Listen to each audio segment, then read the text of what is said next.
Hey, welcome everyone. Back again, doing some more work on that EVPN VXLAN book. And today we're going, made some progress. So yesterday, was it yesterday? I can't remember. I was trying to get Multicast to work, and there was a couple of problems that I had.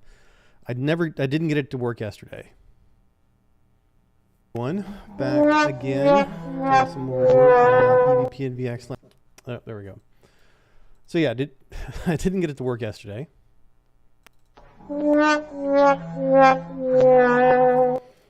But I made some progress. So I tried. So the problem is that as far as I can tell, multicast isn't supported in containerized EOS, which makes sense because the networking that's done in a container is a little bit different than it is in like a VM or a bare metal host or a bare metal switch rather.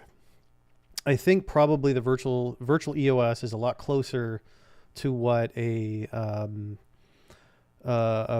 EOS switch is than containerized EOS. Now, containerized EOS is great. It's probably the best one out there in terms of a containerized NAS because it does almost everything that the real version of EOS, or maybe not real, but the physical version of EOS does.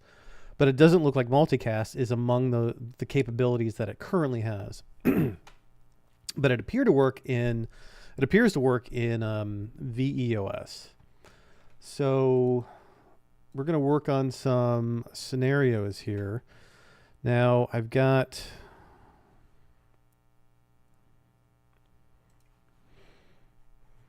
a topology. I've got so many PowerPoints open right now. Frankenfabric. So working on a lot of course material. I'll just throw a diagram over here. So in VEOS, here's what I have set up. VEOS uses a virtual machine. Now I'm using Container Lab in Container Lab with a virtual EOS system. So Container Lab's meant to work with containers. But you can run a virtual machine inside of a container using virtualization. It's kind of an inception kind of thing.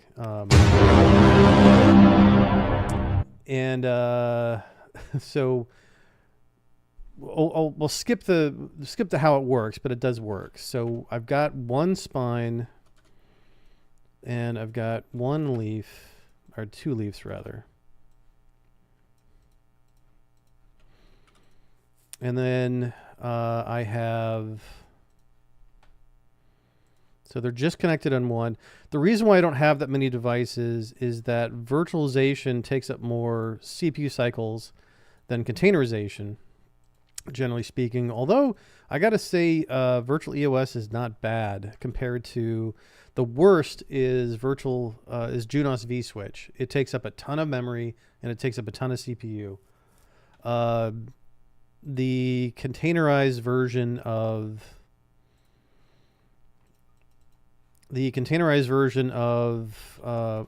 virtual machine version of Nexus isn't too bad. It's not as good as virtualized EOS, but neither are nearly as bad as Junos, virtualized Junos. So that's what we've got set up in the VEOS lab. Is leaf 1, spine 1, leaf 2 are VEOS, and then host 1 and 2 are Alma containers and Alma Linux. And I picked Alma just because I'm the most familiar with it right now. I'm the most current on it right now. I could have done any of them. Alpine Linux is a very common choice for like a network utility system, but I'm just not current on it. I haven't used it in a long time, and I haven't used it a lot. So we are going to do this. So and then what I'm going to do is I'm going to just do a restart because I want to configure things manually. There's also another little trick that you run into. So this is VEOS. And then what do I want to do? I want to go to ABD Playground. No, I want to go to working. No, NCW. Nerd Topologies. VEOS, there it is. So I'm going to open up that directory. Folder. There we go. I can pull from some other stuff. This makes things a little bit easier to do. So, so right now I've got, I'll just change this. I've got 3 instances of Arista VEOS. I'm running 4.34. Now I know they've added, with the containerized in the virtual EOS, they generally add functionality to them that weren't in previous versions on a fairly regular basis. I don't have access to the release notes, so I don't know what's been added and when. But I used the most recent version that I could find, and I think 4340F is the most recent version. Let's check with arista.com. Let's see what is the current version. So I'm going to do the authentication over here.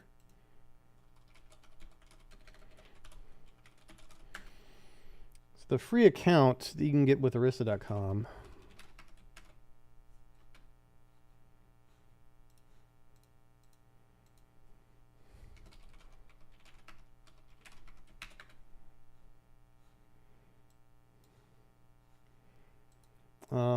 Has a lot of restrictions.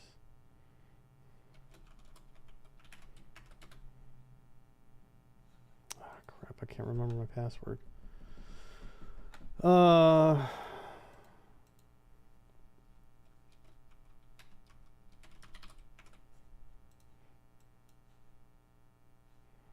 me try something real quick.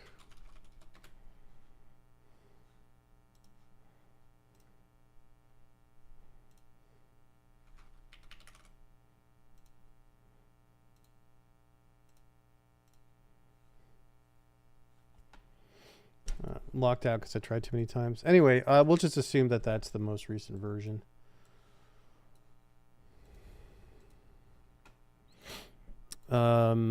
Which I think, I mean, if it's not the most recent version, then something came out in the last couple of days. So, what I'm gonna do is destroy this topology and rebuild it because I need to start over.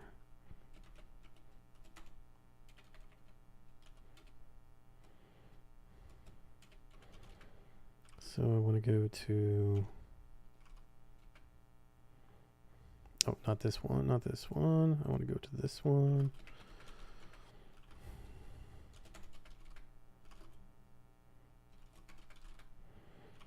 And then to VEOS, so Ansible, sudo container lab destroy.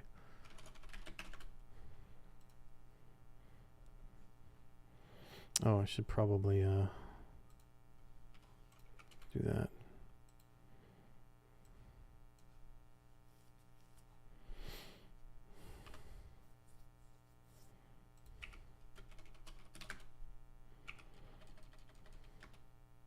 There we go.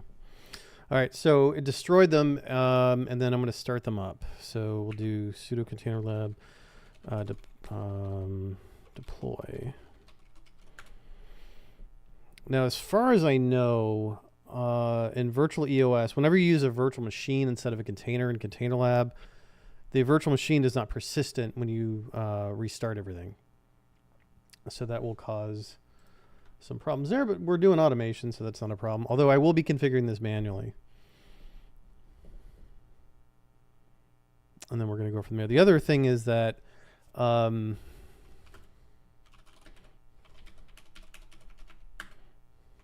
it'll take a little while for them to boot up. While they do that, I'm going to... Oh, yeah. So another thing is that the Alma Linux container that I got doesn't have SSH built in. So we're going to go into the container by doing sudo docker exec it host1 bash. And now I'm running bash. Now I need a couple of utilities here. So I need DNF-Y. So I need the IP route utilities. So DNF-Y IP route. Install IP route.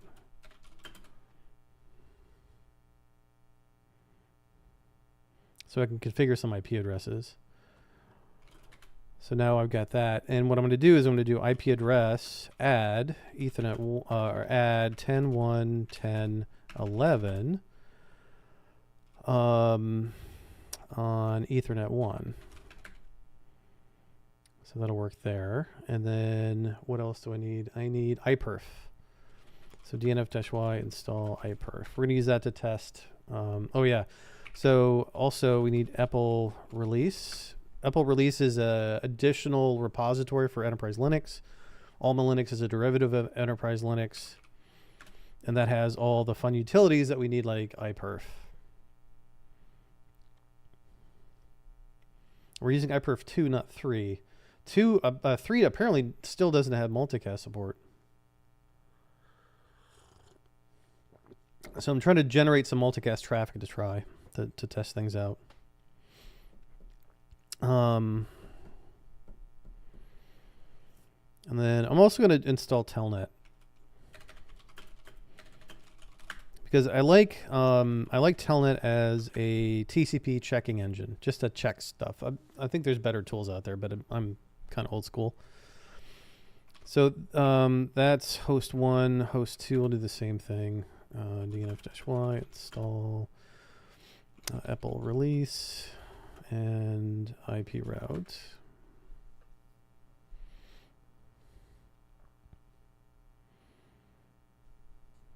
I haven't gotten around to like figuring out how to package my own container that has all this stuff installed.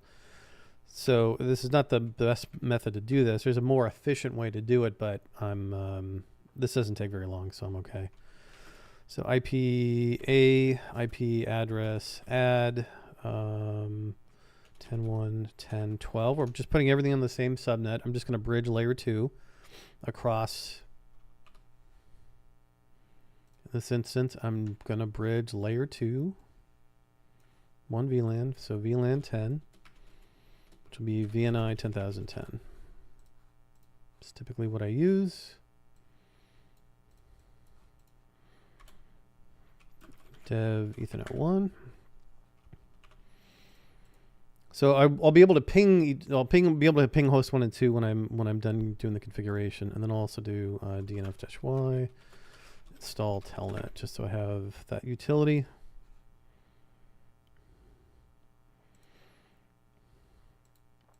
All right. So the first thing I'm gonna do is log into the spine 1. So one of the challenges is if we look at Etsy hosts, we see Spine 1's IP address is 172.20.20.101. That's what I set here, but for Spine 1. But in the actual, if we go to the actual VM itself, we notice that it's 10.0.0.15. For every VM, it's 10.0.15, and it's remapped. There's like an external mapping NAT that's going on here. So pushing configs is a little bit more difficult than it normally is because I can't use AVD to directly deploy the configs. I can use it to generate the configs. Oh, this is something else I learned. AVD does not support generating configurations that does multicast for the underlay. So you have to do it a different method. And that's okay, because I'm not using AVD to generate the configs for this book. I'm using, instead I'm using Jinja, but based on my own templates. So we're kind of on our own. So the configuration is actually not too bad. It's pretty basic. So what we need to do is we need to configure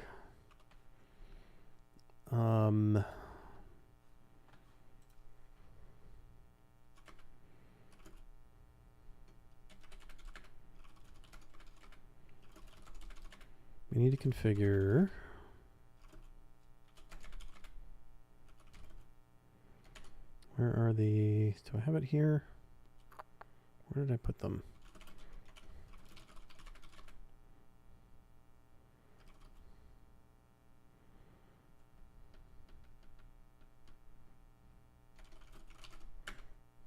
Yeah, here they are. Okay.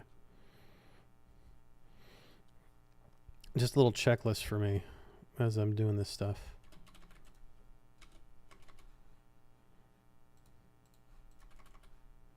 Well, what's going on here? Where'd my terminal go?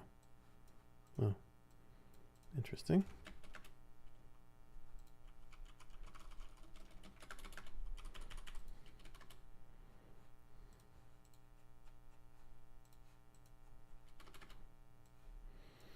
Yeah, this looks like this terminal had a little freak out.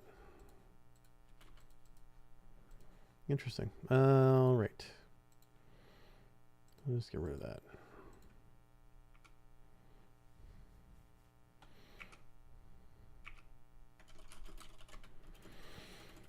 So this is the containerized EOS environment. Does not work with multicast. Can't do it in the overlay. Can't do it in the underlay. So I think that's just a limitation on the containers, and that's okay. I mean, I'd like it to work, but we don't deal a whole lot with multicast. It seems like Arista does not generally like using multicast in the underlay, unless you're doing OISM, which is optimized inter-subnet multicast. Basically multicast routing for tenants in EVPN VXLAN. And then I think they like something a little bit different. So we're not going to work with the containerized EOS, but I'm using this as a router multicast. I'm just going to copy this just to get things started.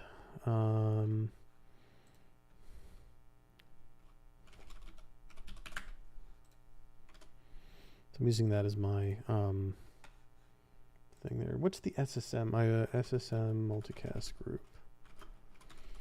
Because once you use SSM, and SSM has a range, if I remember correctly, 232. So we're going to make this 232.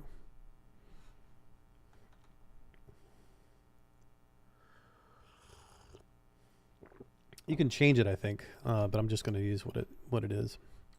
All right, so let's go into admin at leaf 1. So do router multicast, IPv4 routing. Oh, IP routing.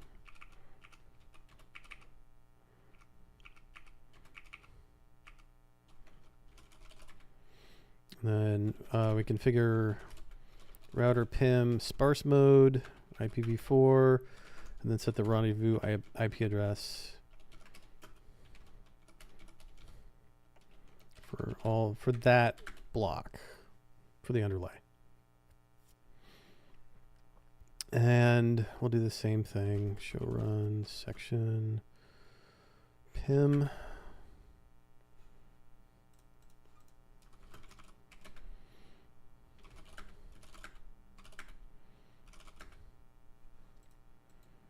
And I think I just paste this. Oh yeah, I need to do IP routing. Turn on IP routing in general, and then I can do this. Just paste it.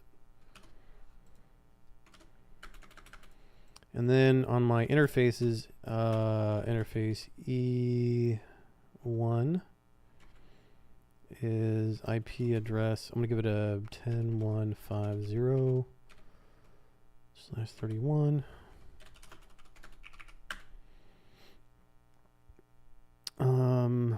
IP OSP. I can't. Yeah, I got to do /30s. Because I was going to do IPN numbered, but I think I'll do just IP numbered for OSPF. IP OSPF area 0. IP OSPF network point to point. Router OSPF 10. Oh yeah, interface loopback 0. IP address 255.2. IP OSPF area 0. I always use OSPF for the underlay, because it's less BGP config and it's more clear what the BGP part is doing, because it's just doing the overlay and the tenants. So this part's kind of boring. I'm gonna get my tea.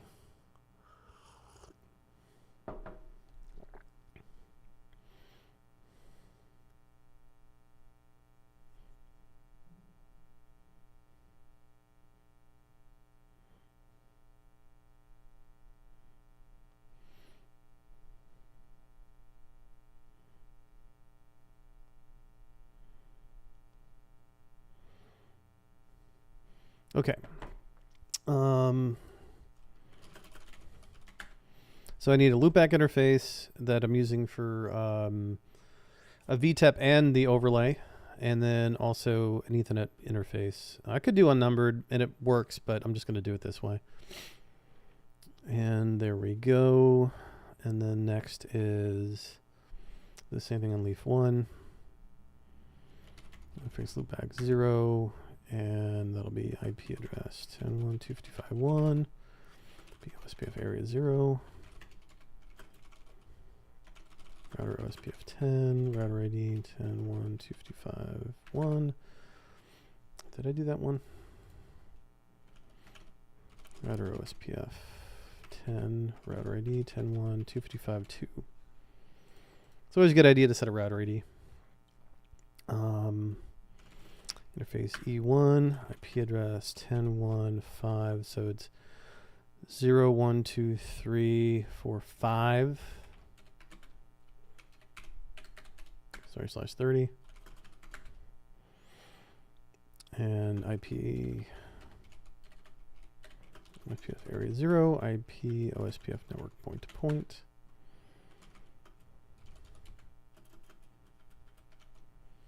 And then on the spine,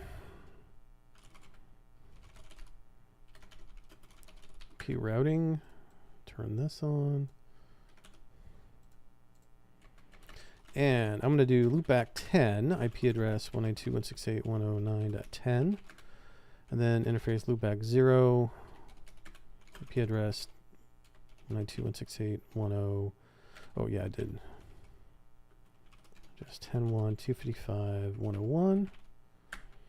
OSPF area 0, and then I got to put loopback 10 in there because that's going to be my rendezvous point. IP OSPF area 0, router OSPF 10, router ID 10.1.255.101, then interface 1, IP address 10.1.5.2,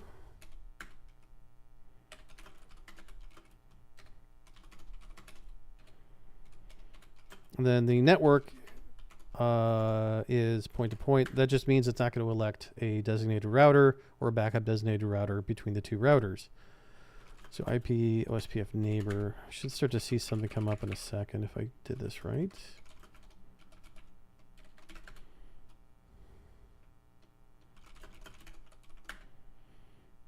(2152) 2155. Oh, why did I configure 2155? Did I mess that up?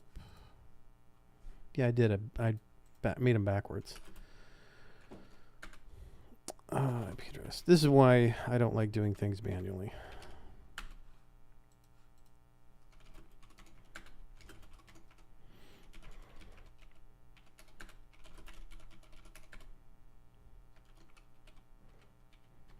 Okay, that works. All right, starting to get some routes. So before I configure PIM, I need to make sure that my rendezvous points are up and my routing protocol is up.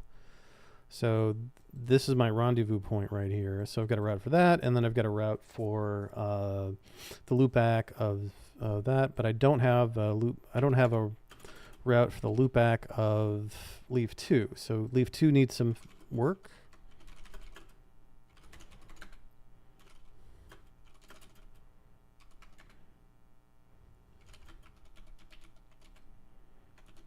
So what do I have on the leaf?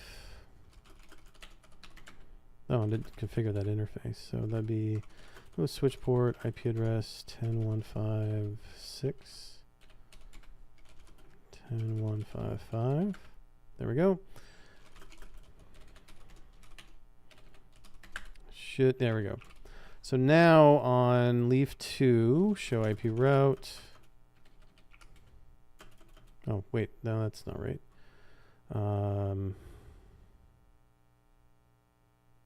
That's not the right address.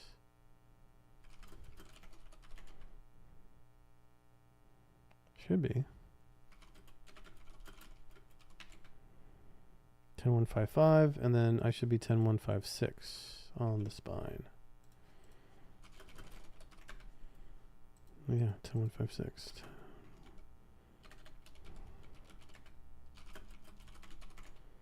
And we have one neighbor.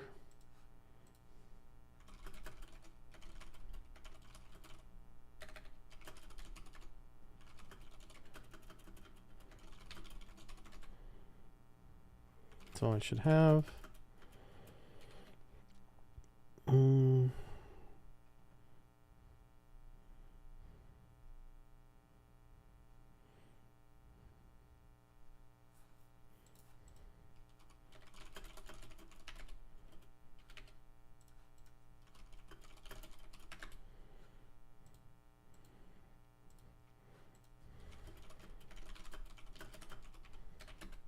Oh, I don't have area 0 IP OSP of network point to point.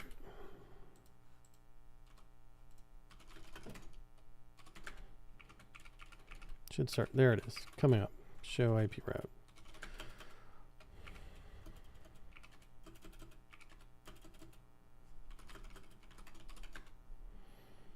I've got a full thing. Why am I not?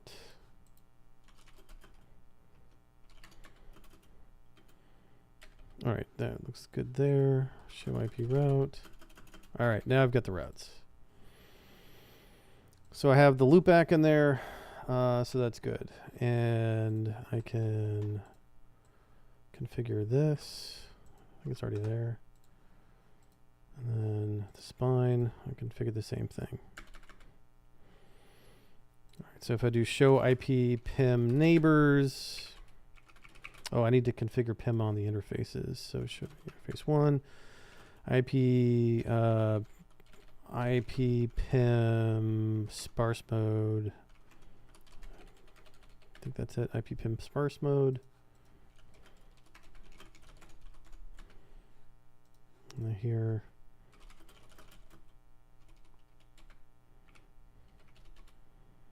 Okay, and interface E1 through 2, IP PIM sparse mode. Show IP PIM neighbor.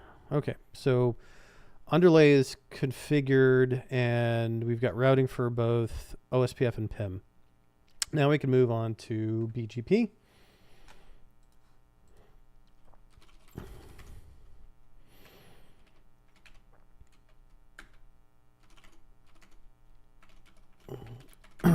So no BGP default IPv4 unicast.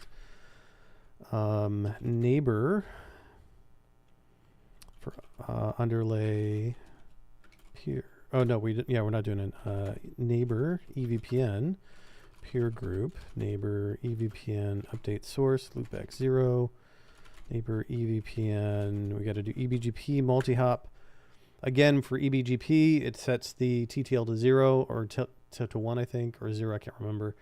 So it can't go more than one hop, and going from loopback to Ethernet to loopback is considered more than one hop. So we have to turn on multi-hop so that it increases the TTL for any packets it sends to connect. We need to do send community and set our neighbor address 192 or 10.1.255.101 remote AS 65.01. We'll use that one. We'll just do peer group EVPN address family EVPN neighbor EVPN activate. So very simple, very basic. So over here, I'll do the same thing. Router BGP 65.102. router ID 10.1.255.2, and then I think I can just cut and paste the rest.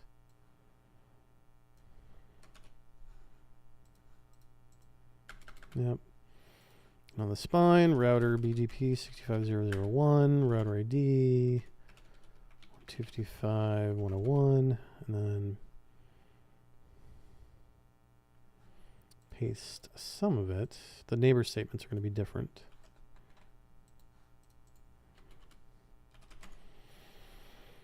Neighbor 10.1.255.1, peer group, EVPN, remote AS 65.101, 2, remote AS 102, and then address family, EVPN, neighbor, EVPN activate, show show BGP EVPN summary. So it's active.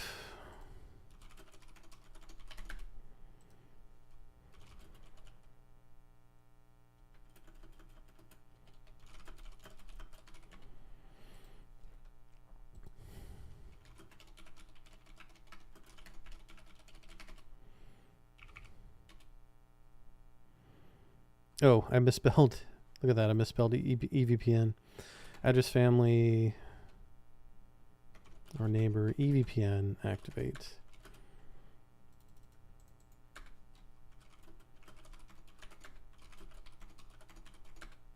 All right. So we're established on leaf 1. And then made the same mistake here. So neighbor EVPN activate.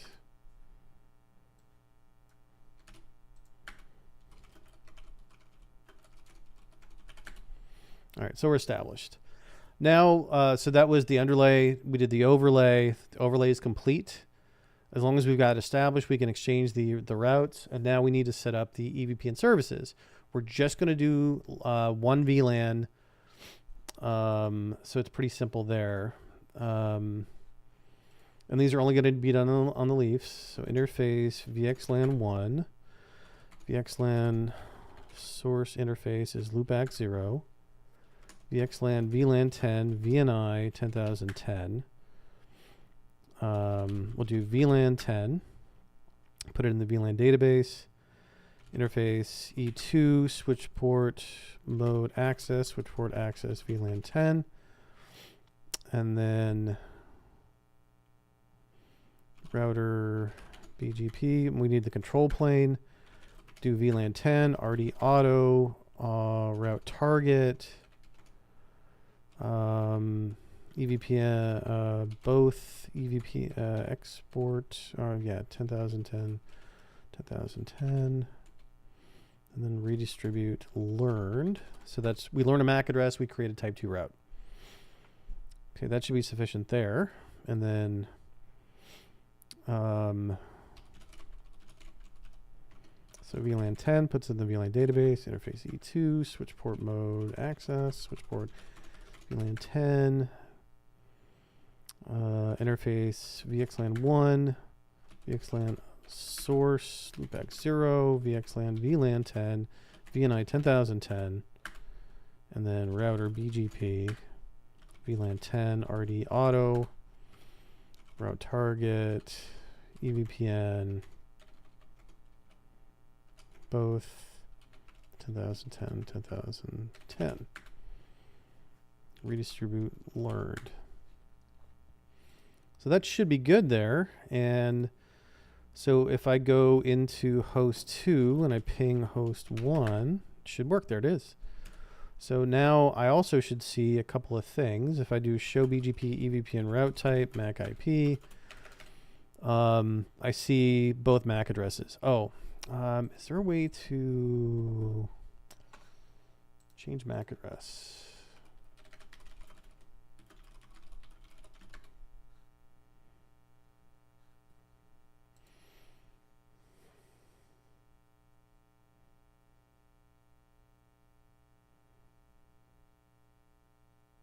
Yeah. So I'm going to go in. So in host 2, I'll put this down at the bottom here. And then this will be sudo docker exec it host 1 bash. So now I'm in host 1. Plink set dev ethernet 1 address 02000.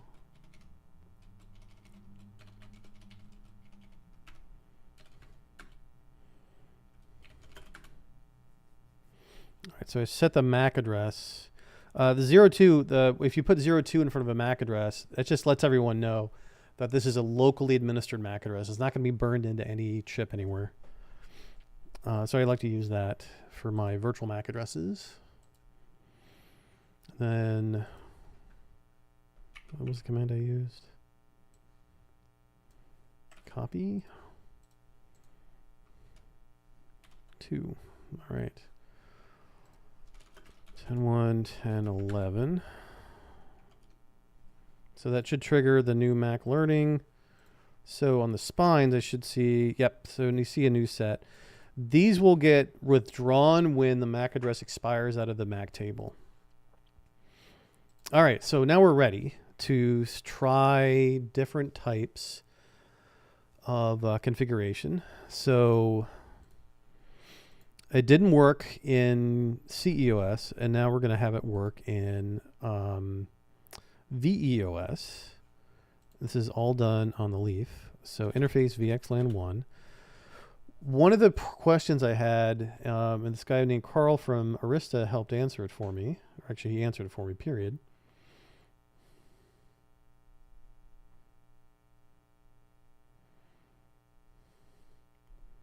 And so it's VXLAN, VLAN, or yeah, VLAN 10.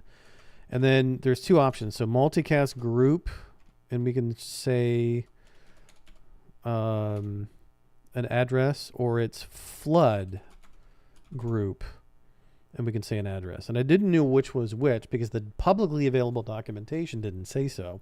Apparently, this is the command to set.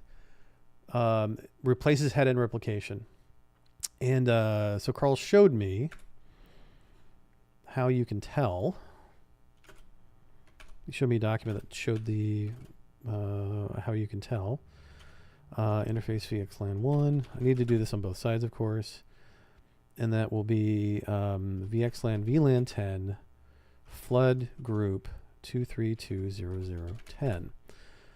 Now, if I do show IPM route, we see that there's been multicast joins, and it appears it's working. Show IP PIM rendezvous point.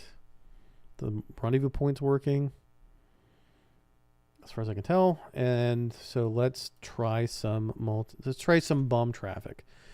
So what I used was iPerf. So test multicast traffic. iPerf. Oh yeah, here's the verification step. I didn't even think of this. So show EVPN IMET, route type IMET, detail. So it shows you the entirety of the route. So for example, for the IMET route for 10.1.255.1, we can see for the VNI it's 10,010, MPLS level is 10,010, but we're not really caring about that. Tunnel ID, the SSM, yeah, so there it is. PMSI tunnel is PIM SSM. If I do no on this,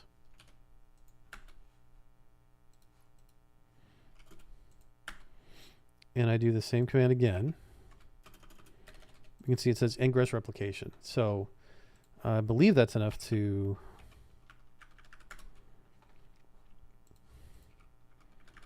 say that we are using multicasting underlay. Now does the traffic work? Because I did the same commands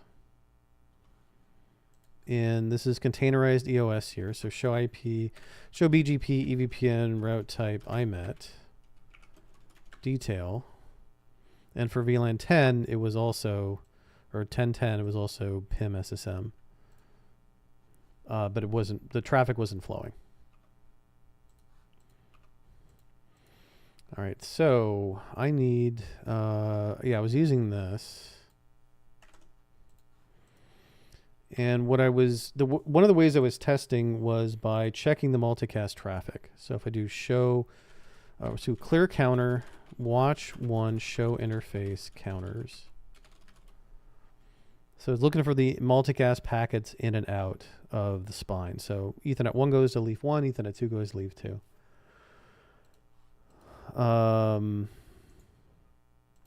So this will turn, I'm going to use 224. If I remember right, that means that it's always going to be flooded no matter what type of it's always going to be flooded throughout the bridge domain. So now I've sent a server. And then on host 2, I'll set up the client.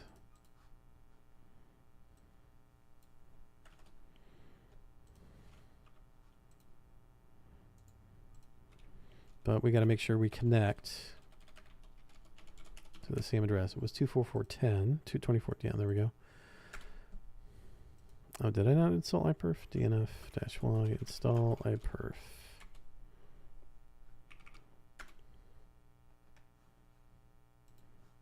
There we go. So we can see that we received the traffic on this side. Like, watch this. I don't have the iperf server for this caught me more than one time. I was like, oh, it's working, but it's UDP because it's multicast. So you're sending the traffic and it's just telling you the rate that it sent the traffic on. Doesn't mean it went anywhere. But if I see it on this side, I know it went somewhere. And then we can check on the multicast packets. Oh, it's not. Oh, I ran into this issue yesterday. It's the default route. So what I need to do, it's not actually going over the connection over the fabric. It's going from Ethernet 0 to Ethernet 0. Because if I do IPR, my default gateway is Ethernet 0.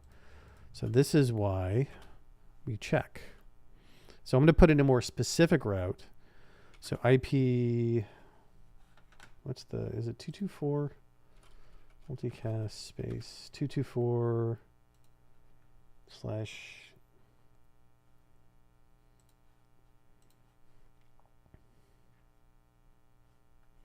was it /4 /8? Yeah, 224/4. So IP route 224.0.0.0/4 device Ethernet 1. IP route add.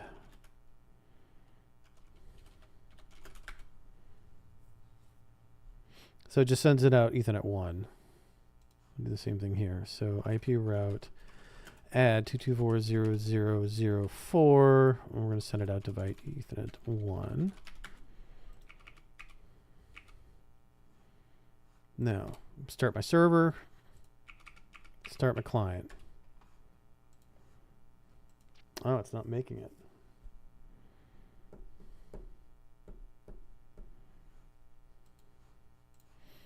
What do we see in the byte counters?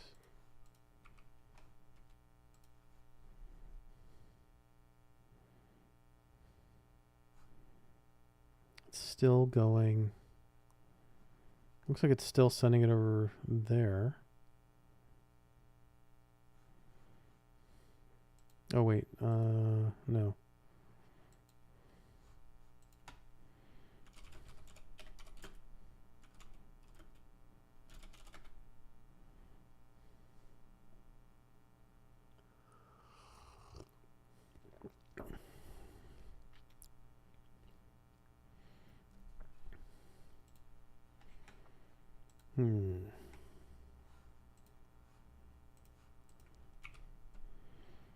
Client, server.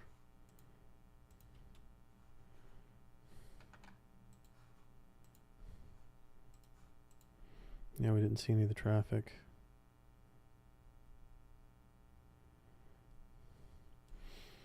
All right, we'll just change the default route entirely. So IP route delete 224.0.0.0.4. IP route add default via Ethernet 1.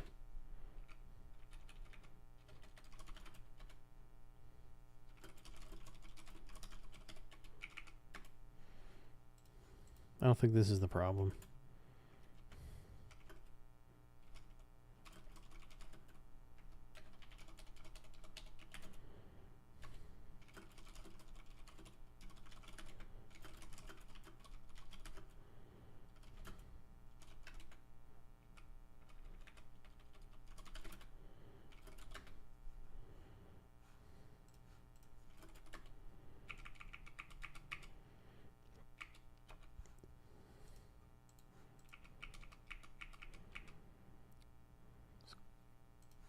So server, client. No, that didn't fix it. I didn't think it would, but it's worth a try. What am I missing here?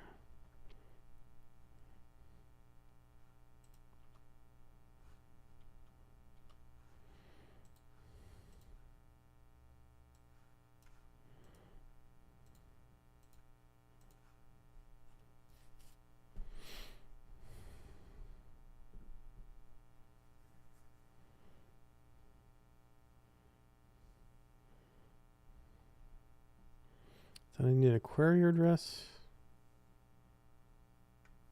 I don't think so. That's for the underlay. Thought I had this.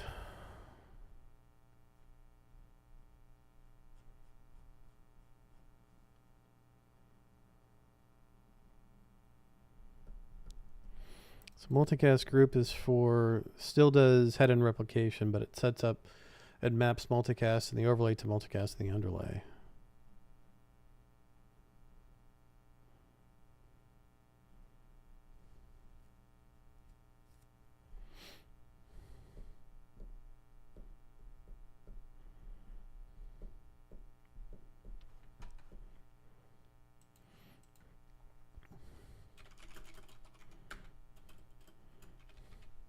We have joins.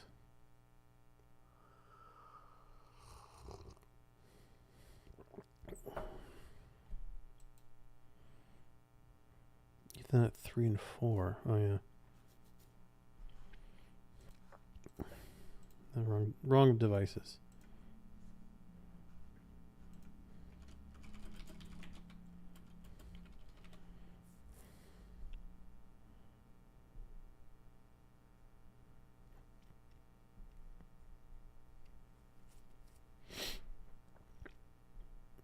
So we have joins.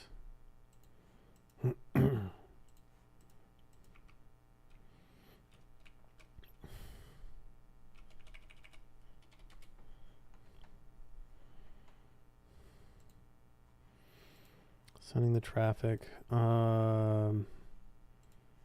Leave 2 is generating the traffic. So if I do show counters, clear counters, watch 1, show counters, show interface counters.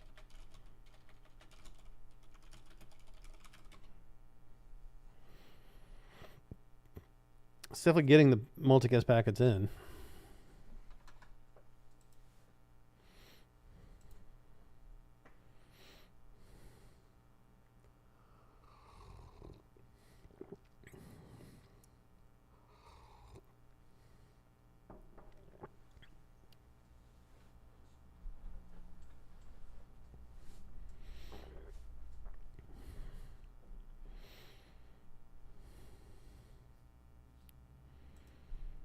On Ethernet 2.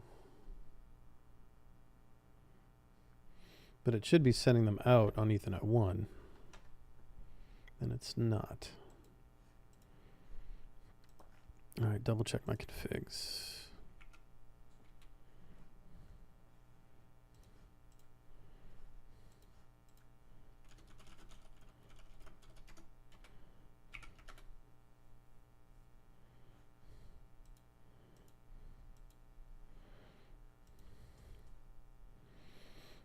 So config is the same.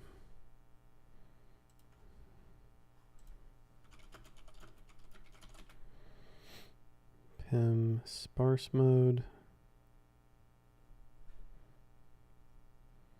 That's the same. We're routing.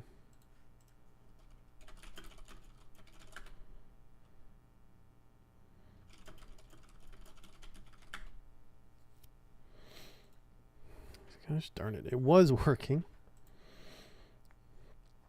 Do I need... No, I don't need...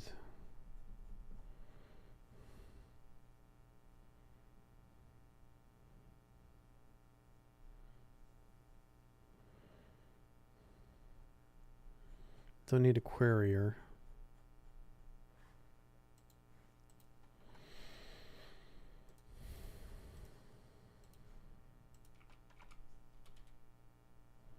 Two two four zero zero 2240010. Let's do 229.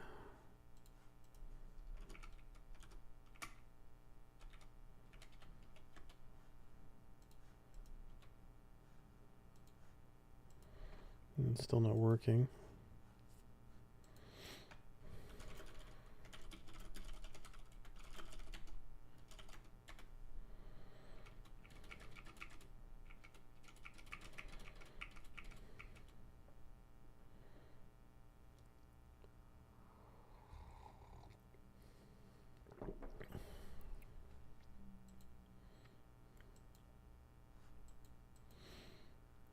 All right, I'm going to go take a bathroom break. T's going through me again.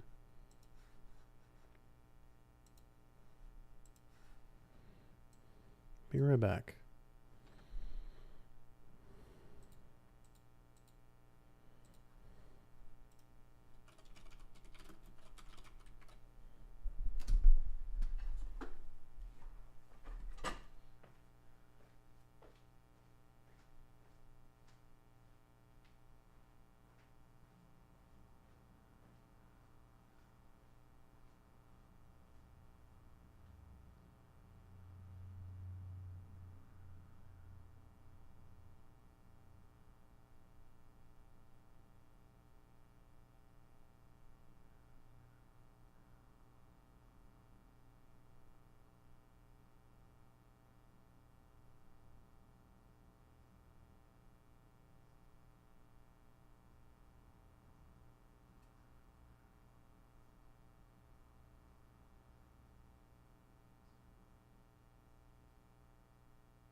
What I should have done is pull the configs.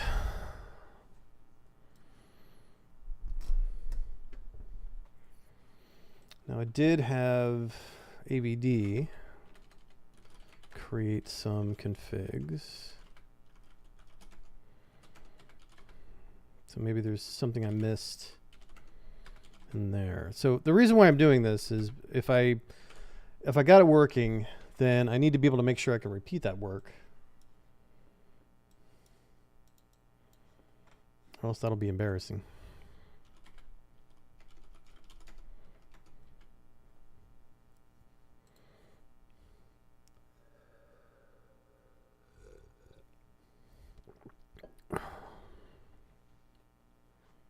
Redistribute IGMP, that might be what I'm missing.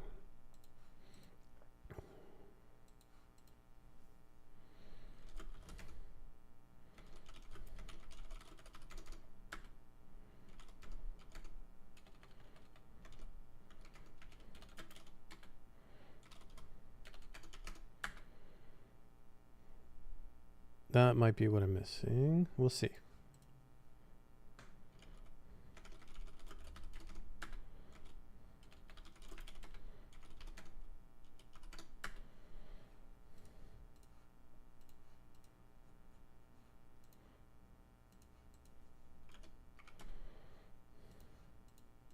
Apparently not.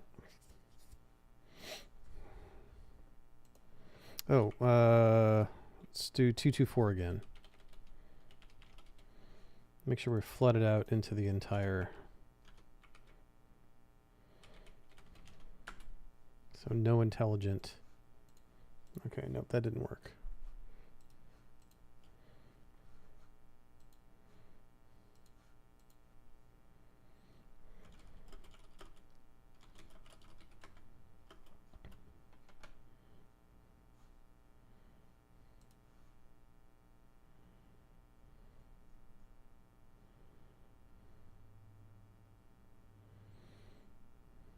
Redistribute learned. Did I do redistribute learned?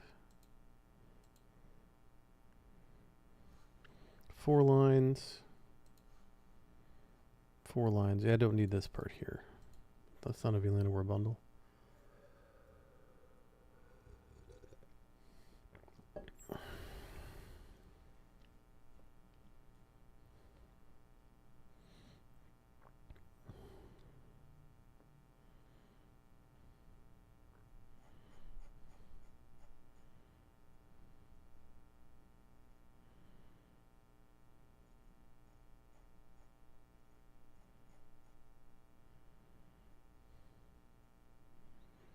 I don't have, I just did a layer 2 domain. I didn't put in a VRF or anything like that. Maybe I need to do that.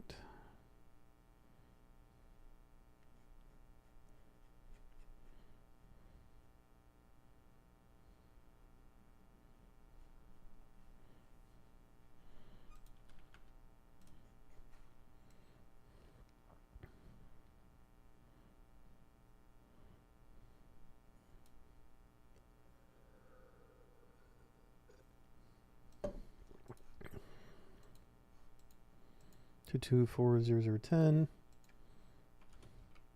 2240010.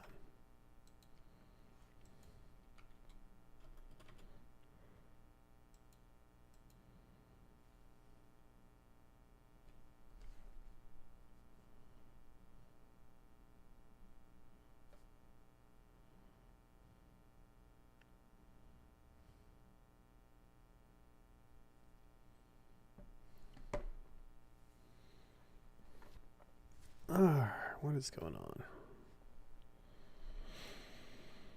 I'll try adding a. I don't think this should be a problem. We'll do VRF instance blue, P routing, VRF blue,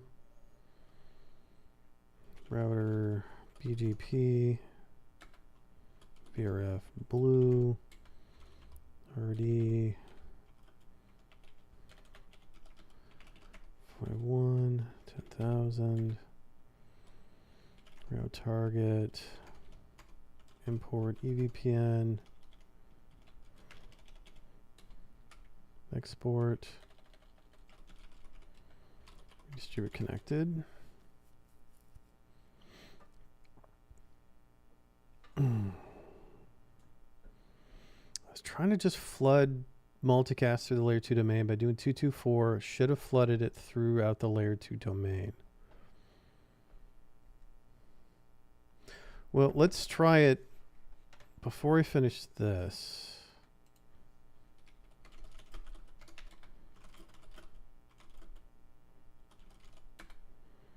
Let's try this. I'm going to turn off the flood group.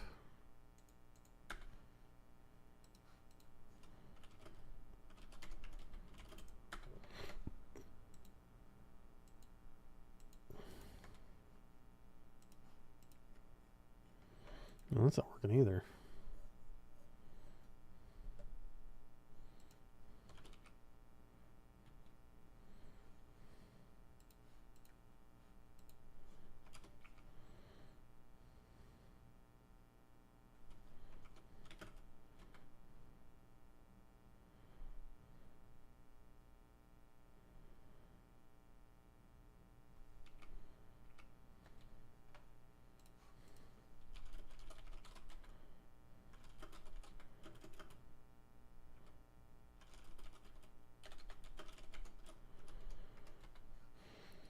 hate it when you're trying to get stuff to work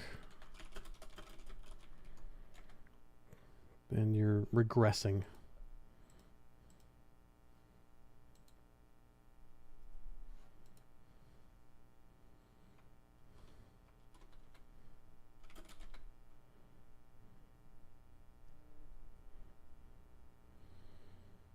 All right, let's go ahead and set up the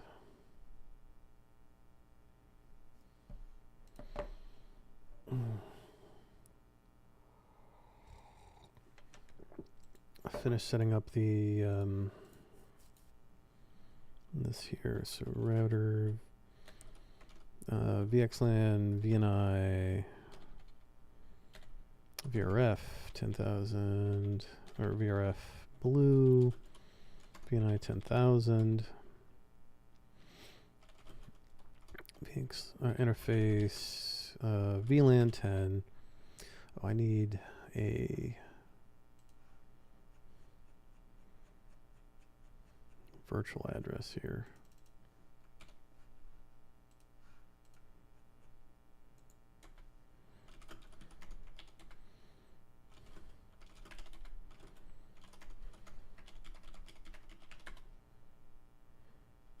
Oh yeah, VRF blue. Just gonna pull the IP address off. All right. So that's leaf 1, and then on leaf 2, I need to do the same thing. So VRF instance blue, IP routing, VRF blue, interface VXLAN 1, VXLAN VRF blue, VNI 10,000. Oops, just 10,000. Okay, that works. And interface VLAN 10, IP, VRF blue, IP address virtual 10.1.10.1.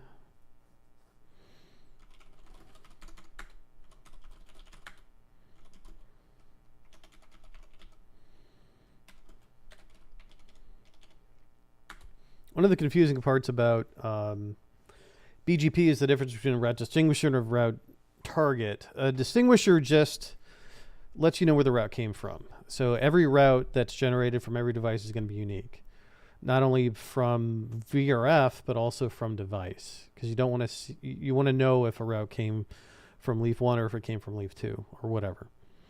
And the route targets are more like VLAN tags. It just says, okay, I've got a route, where do I put it? Or when I generated a route, what tag do I put it on so that the other routers know which VRF to put it into? So route target,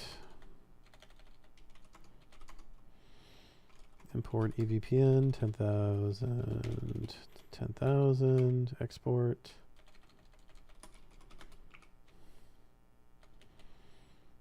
Redistribute connected. So that should be able to, I should be able to ping now. So ping 10.1.10.1. Okay. Ping 10.1.10.1. All right.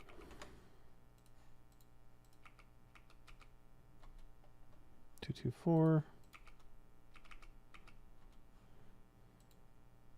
Still not making it through. I swear I had it working. Am I even in the right lab? This would be really funny. Show version. Am I in CEOS or VEOS? Yeah, I'm in VEOS.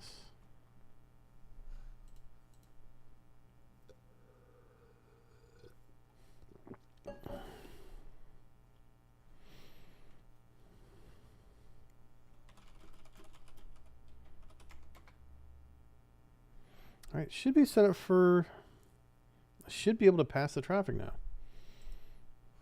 Because it should be set for head-end replication now, which I know works in either.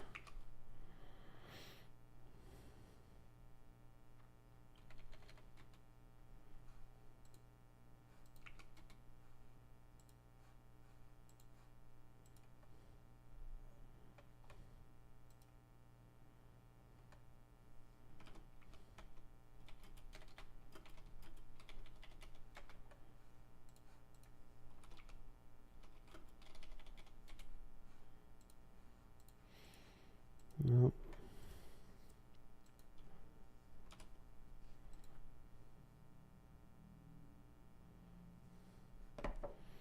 Like I should be able to ping 10.1, 10.12, and I can.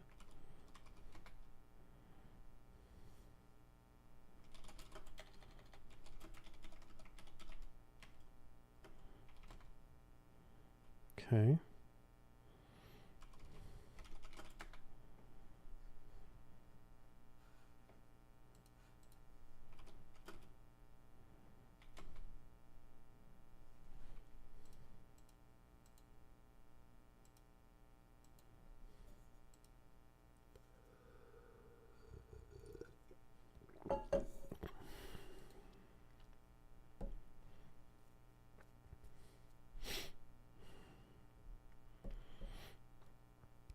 Could it have anything to do with me changing the MAC address?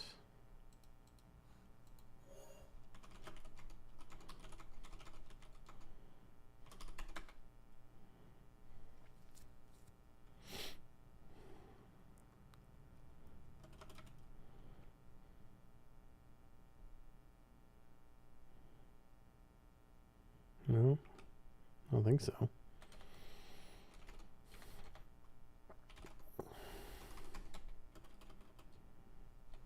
Everything's set for ingress replication, which should work. What am I missing?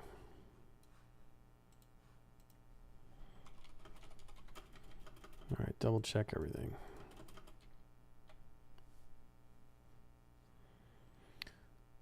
Did I configure the right loopback address?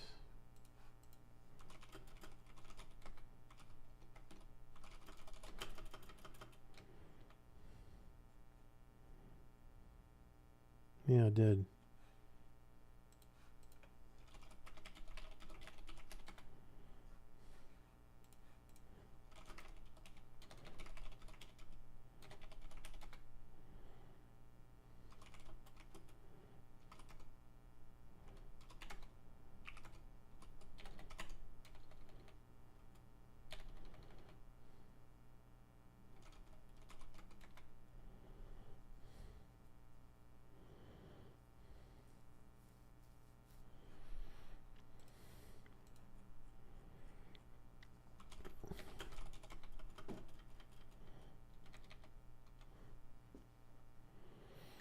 Is there anything else I was missing on the spine config?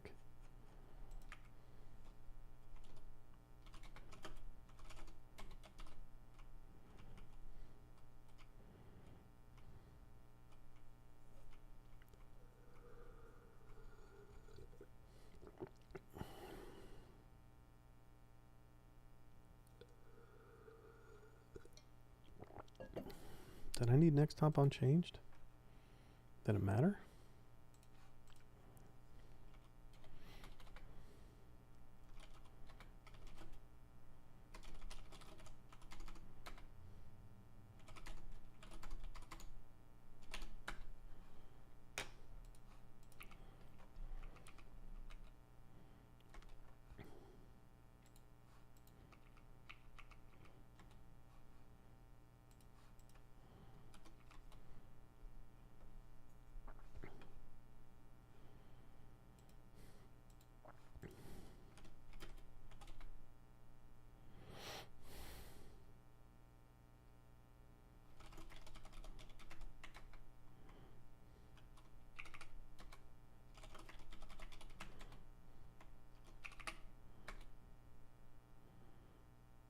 What if I did this?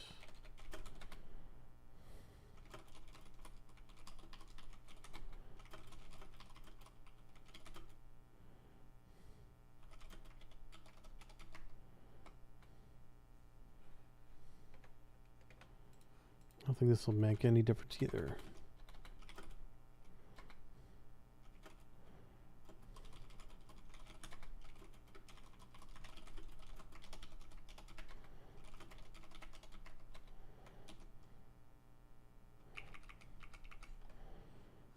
Server.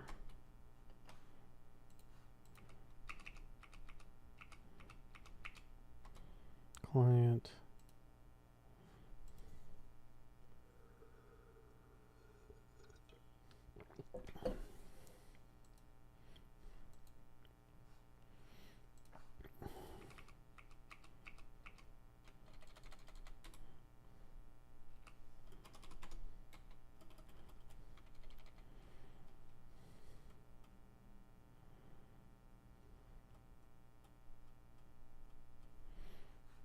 Okay, that's not it.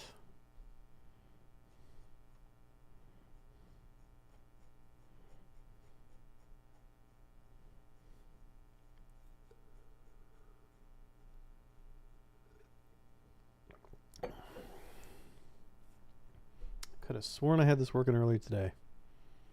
I really should have pulled those configs.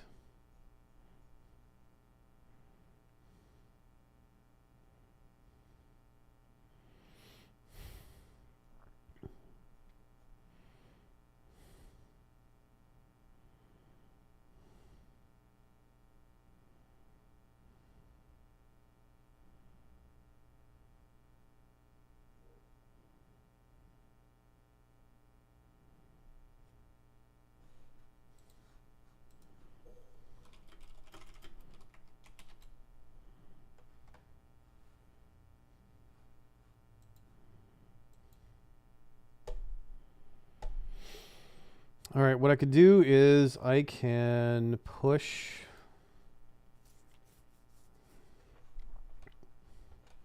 the configs I made from AVD, but I have to change something.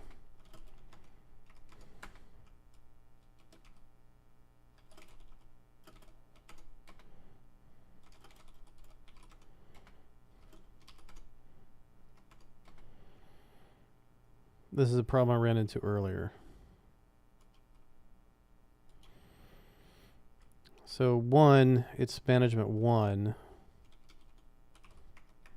And 2, it is 10.0.0.15. I think that's what it is. It's for every one of them, which is weird. Yeah, 10.1.15.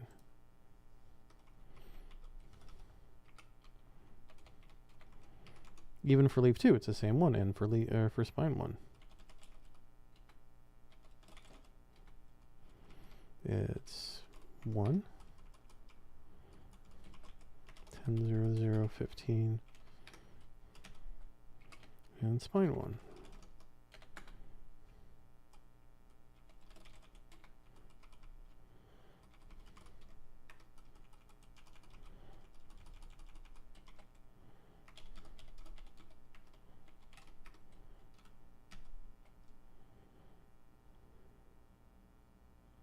Yeah, I think that should work.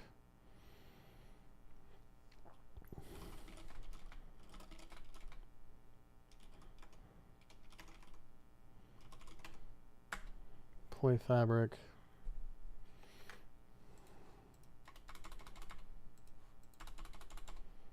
And locked myself out. But let's see if it worked. It did. Look at that. I think.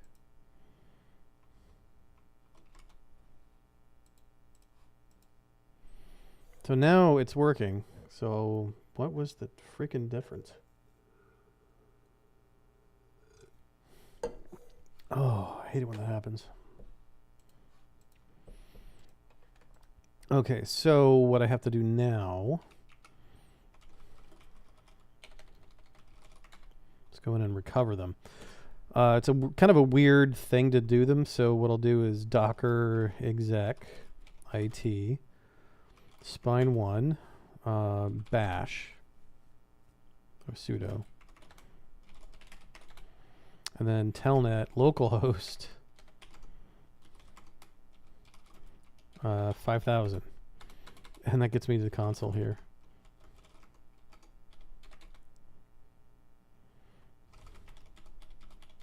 Oh, I didn't change the gateway. That's right. Route.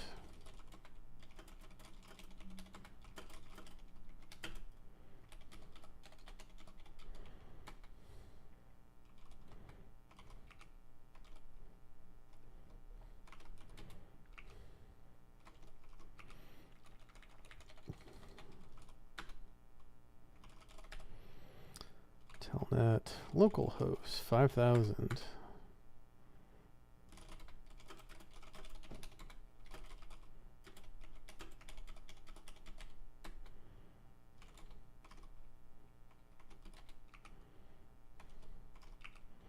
And leaf 2. It's kind of a convoluted thing.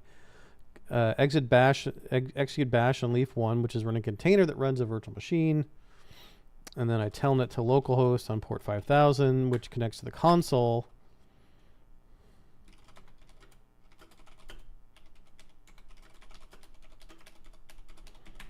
And for whatever reason, .2 is the gateway here.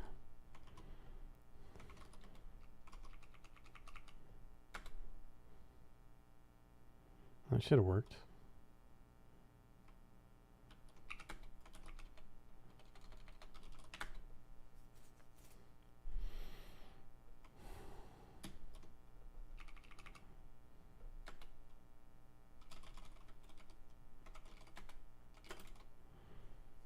Because this device is...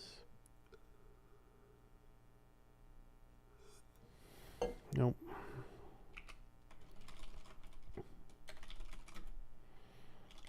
$5,000.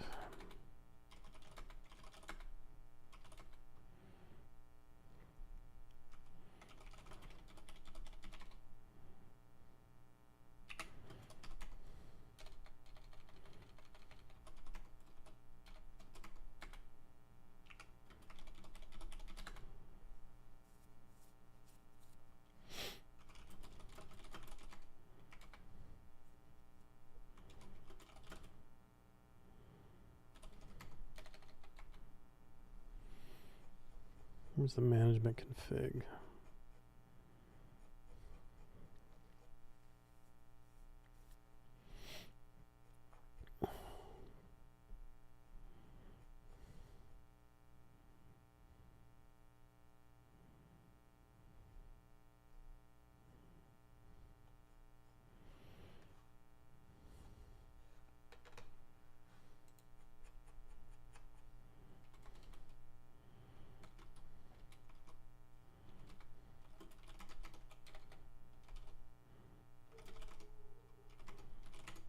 Configs, leaf 1.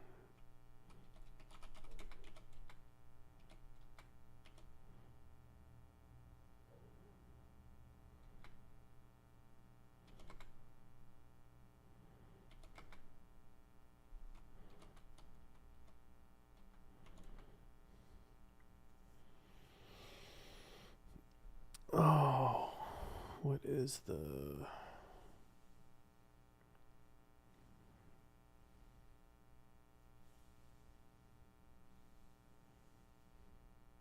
Oh, IP route wasn't... Okay, yeah. That's...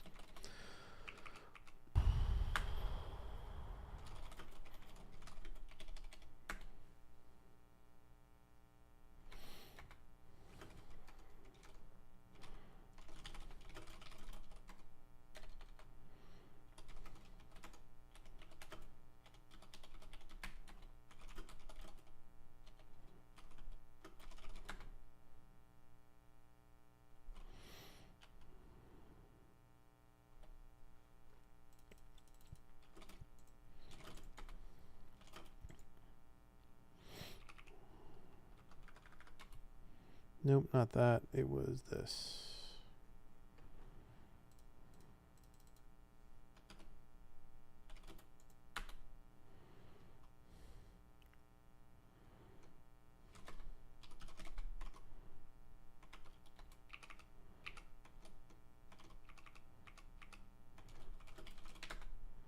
There we go. All right, do that with the other ones.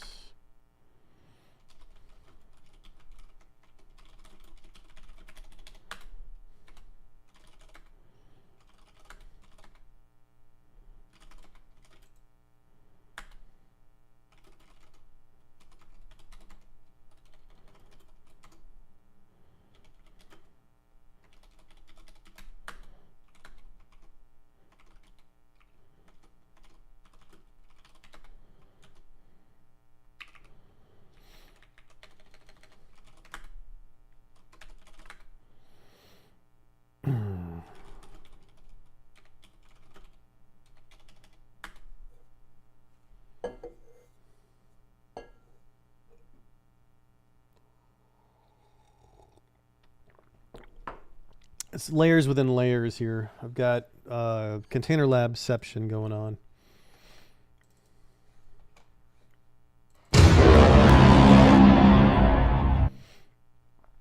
You sure about that? You sure about that? You sure about that?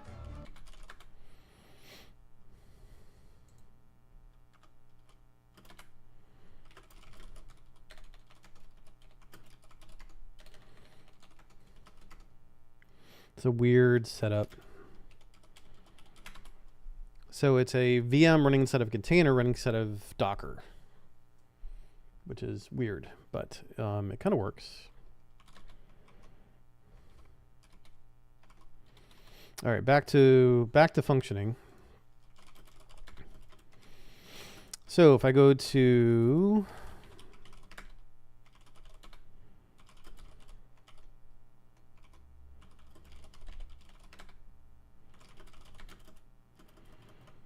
so this works. This config works.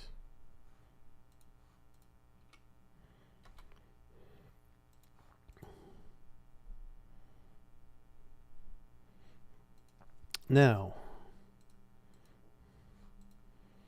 I thought I had it working. I don't know why it doesn't work, but it so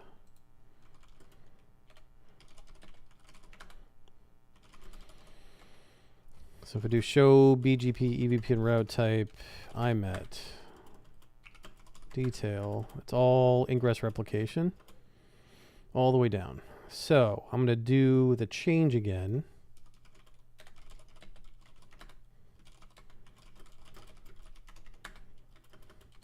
So this one has a ton of, just a ton of stuff. Or it has a ton of VLANs. I didn't need to put them in there, but they're in there from an old config. So I'll do this. Config interface VXLAN 1. No. And then we'll do VXLAN VLAN 10. Flood group 239.0.0.10.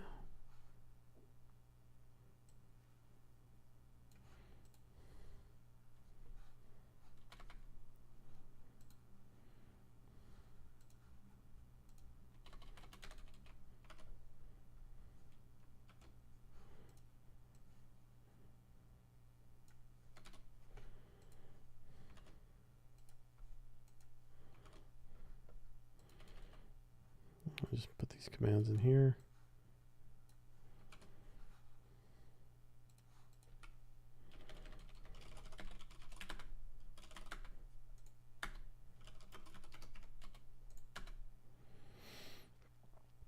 All right, so now if I do the same command, we should see we're PIM-SSM for VNI 10,010, which is VLAN 10.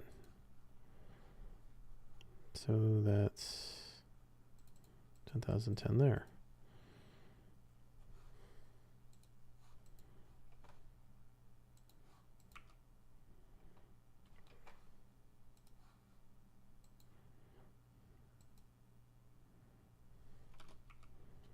Client. And it's working. So, and then we'll do this. We'll do clear counter.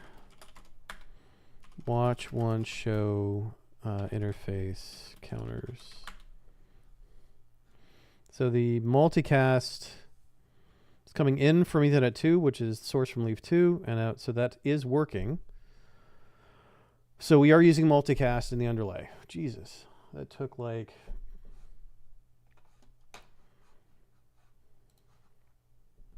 almost an hour and a half.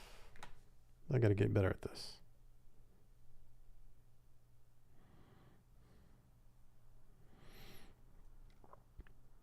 All right. Let's put it back and then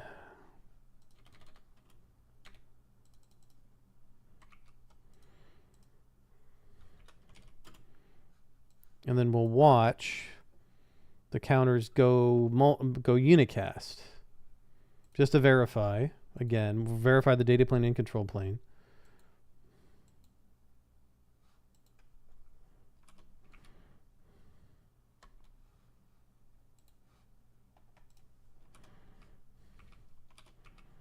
That's the server.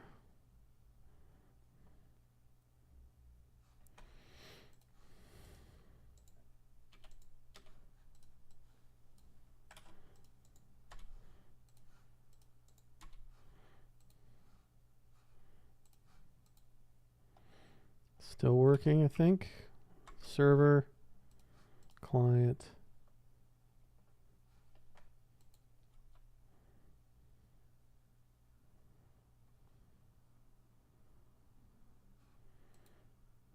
So we're getting traffic, and then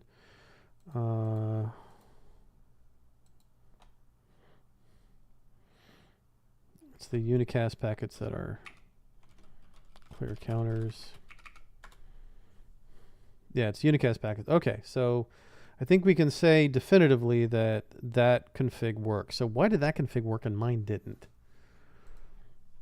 There must have been something different.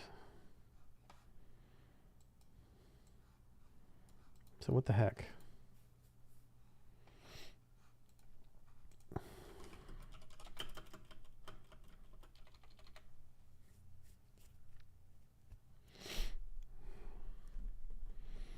Maybe I didn't have the right rendezvous point. So 232.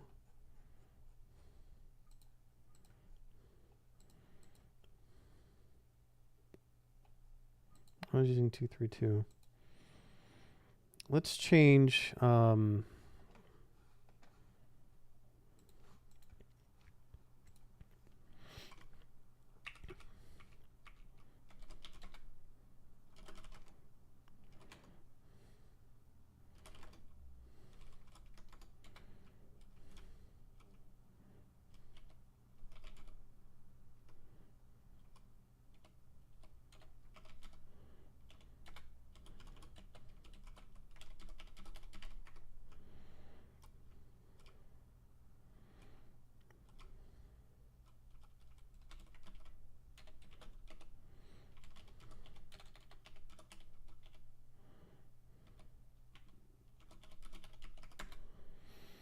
So change everything to 232. Maybe it was like the SSM space that didn't work.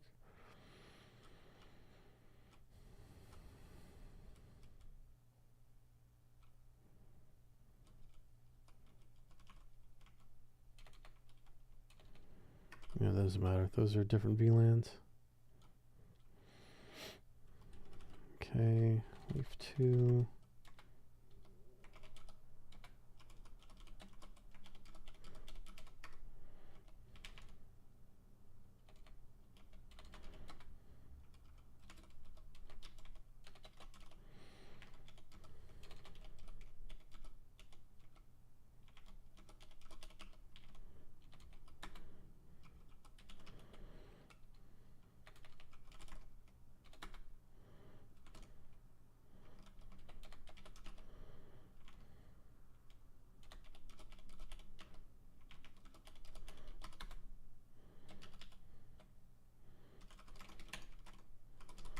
See if I lock myself out this time. Nope. Or maybe, oh crap, I didn't change it on spine 1. Nuts. Okay.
All right, show counters. Clear counters. Watch 1 counters. Watch 1 show interface counters. There we go.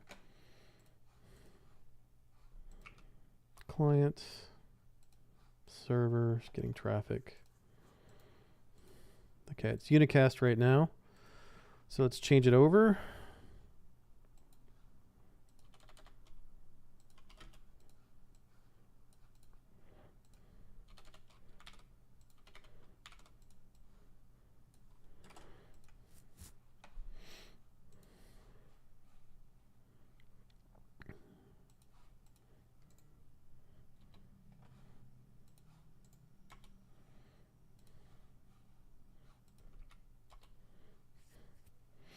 And we change it over. So it wasn't the subnet SSN that was wrong.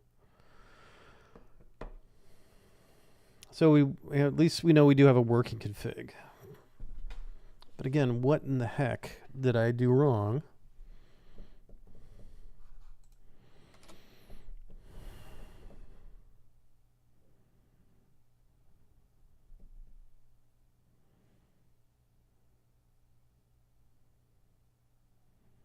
What in the heck did I do wrong?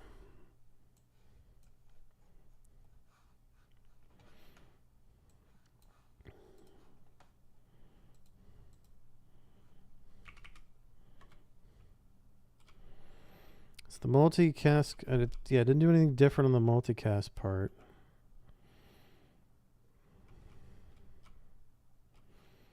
And if I do a show IPM route, I see 2 joining 232.0.0.10. Maybe I just didn't have the... I really should have backed up those configs. All right. I'm going to be right back. Make some tea.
I have 5 viewers on this, watching my riveting battle with multicast on Arista Virtual EOS.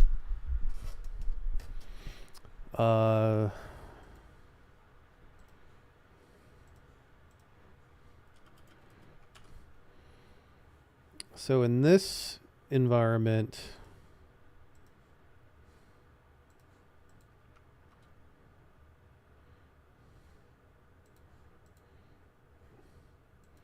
It's the configuration was also generated by AVD, and it's not working. But like I said, that's containerized EOS. So these are two different environments here. So this is one virtual machine I've got. By the way, if you're curious about what I'm using, it's called the Autobox. So it's just all it is a set of instructions that I made to build out a virtual machine with Container Lab and everything you need to do all this stuff. So it's got this running as a, this is VS Code running as a web app. So it's built into the Linux system that I'm running Ansible on and Container Lab on and all that good stuff. Okay, so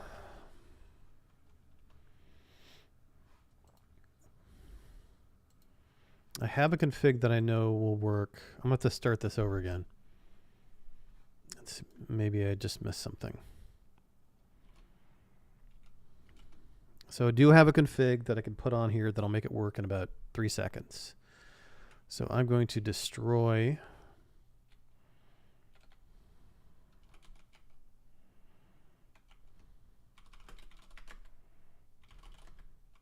make sure I'm on the right system, VEOS Lab.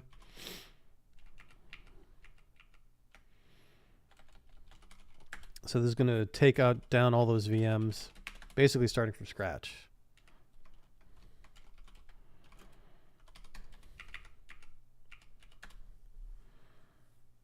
Okay, so the VMs are gone.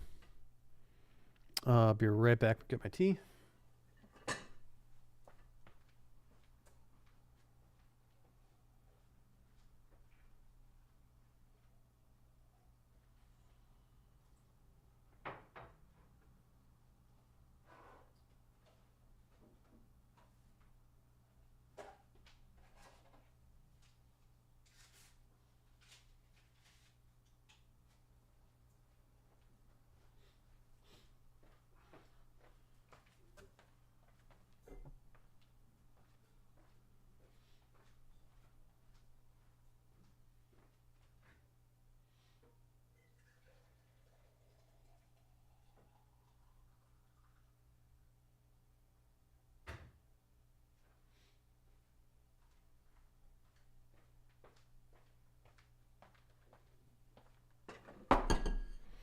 Okay, starting over.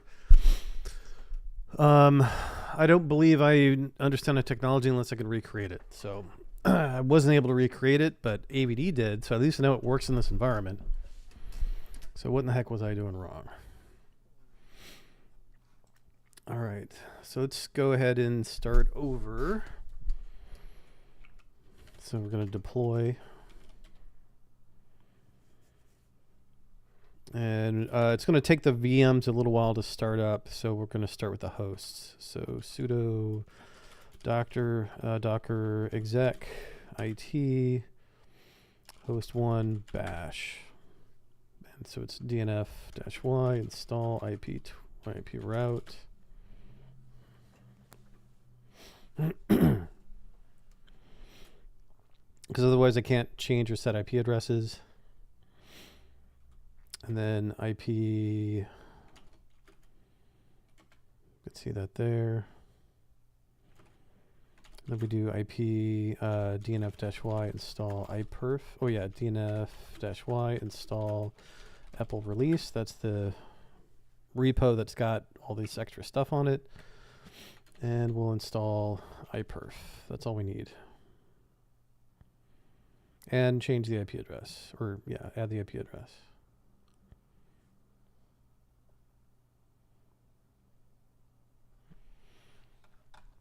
So couldn't get it to work before. And trying a second time. That's what I'm doing right now.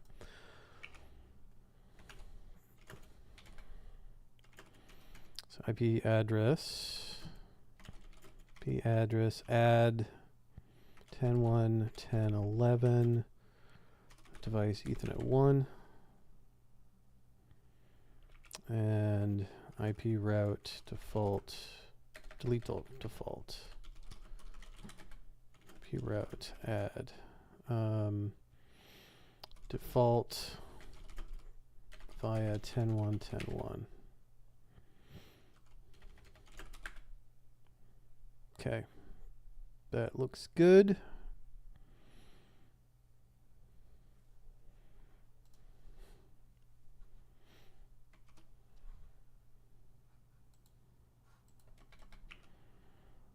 That's host 1, and then host 2.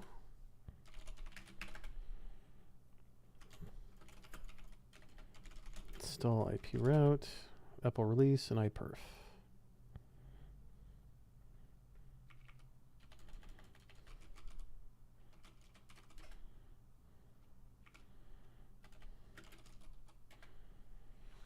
Oh yeah, I want to change their MAC addresses.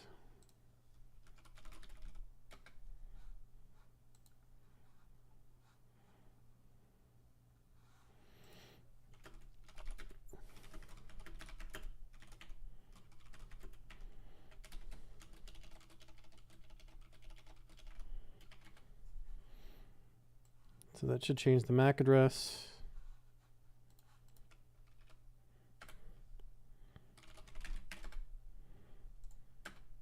All right.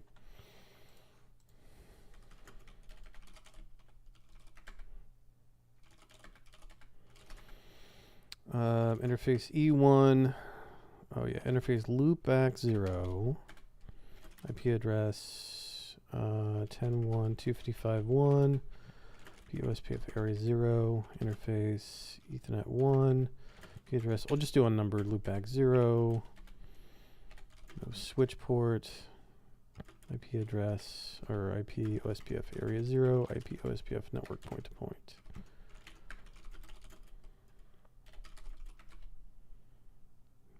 Okay.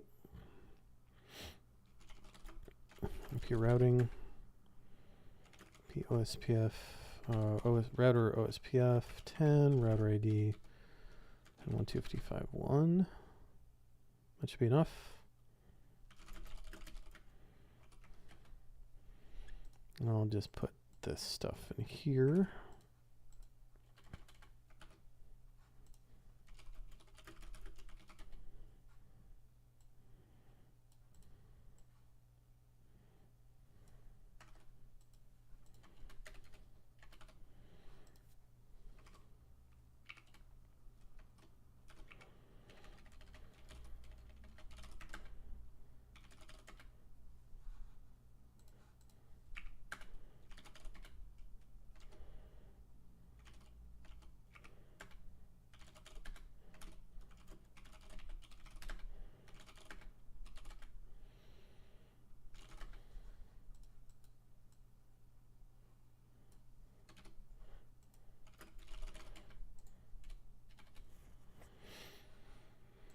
Then for the spine,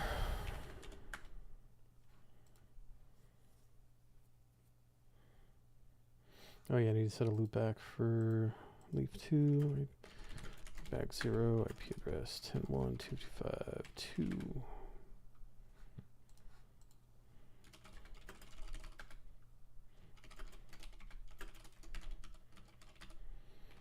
One, and then interface loopback 10. That's gonna be my rendezvous point. IP address 10.1.254.10.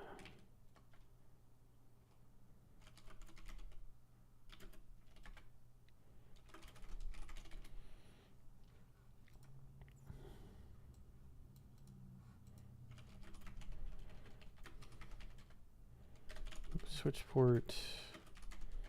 IP address unnumbered, back 0, IP OSPF area 0, IP OSPF network point to point.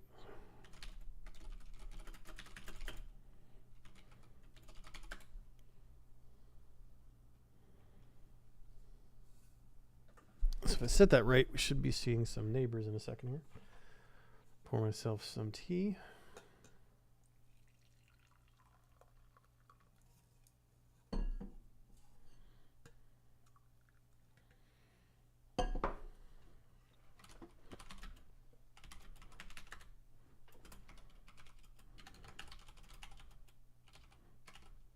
Oh, maybe it didn't turn on OSPF. Oh, I set two devices with the same router ID.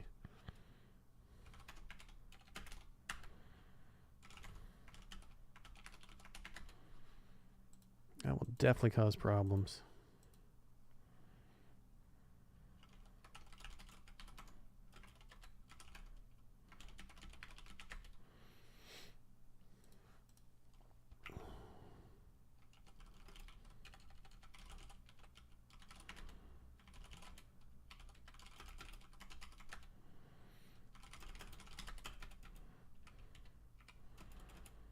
Okay, getting some routes.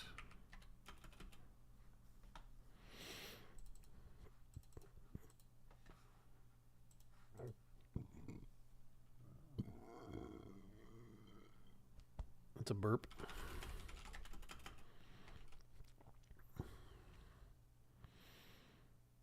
Okay, I've got all the routes I need.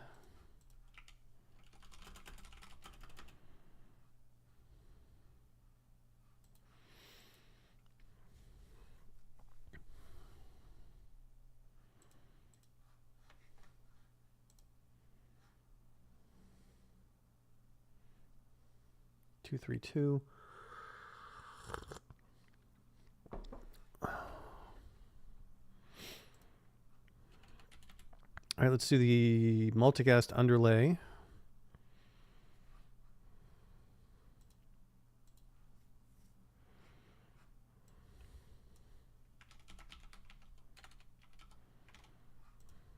Is it 254.10?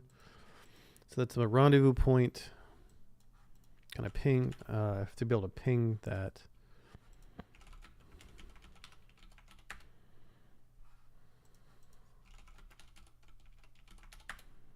Okay, I can.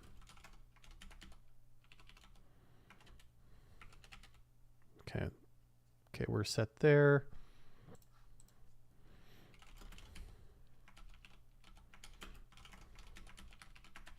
Okay.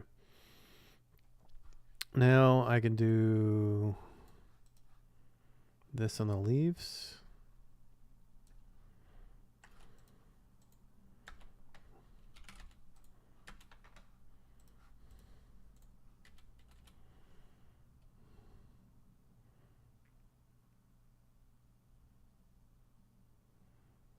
Change SFE will only take effect after reboot. But I think it was already there. And we didn't reboot last time, so that's fine.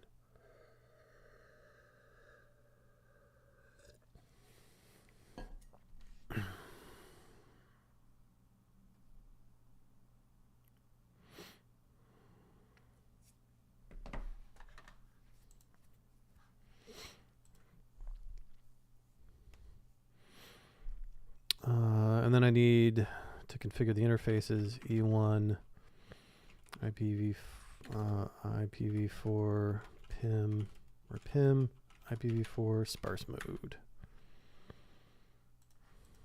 Interface E1, PIM, IPv4, sparse mode. Interface E1 through 2, PIM, IPv4, sparse mode. Did I need to put it on the mother? Did I need to put it on? Because I don't think I put it on the loopbacks. No. No, I didn't need to. Okay. That'd be really annoying.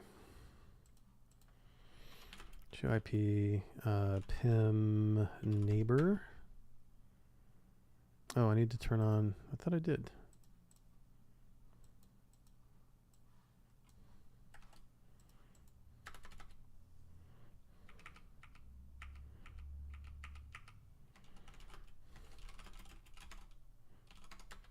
There we go.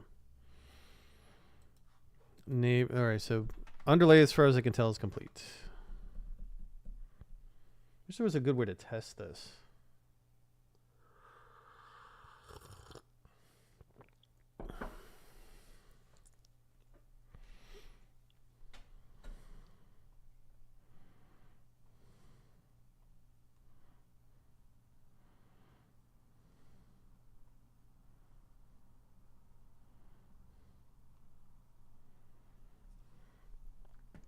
All right, now get back to the underlay again, or the overlay rather.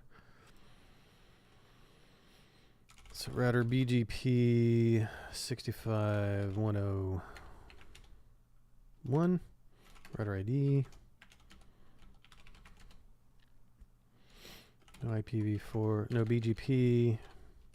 Default IPv4 unicast. Neighbor EVPN. Peer group.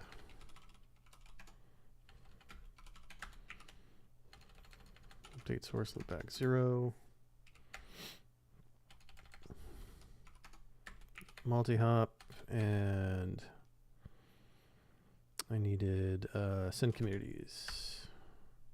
The interesting thing is it's actually extended communities that we're working with, but for whatever reason, you just do send a community and it's fine.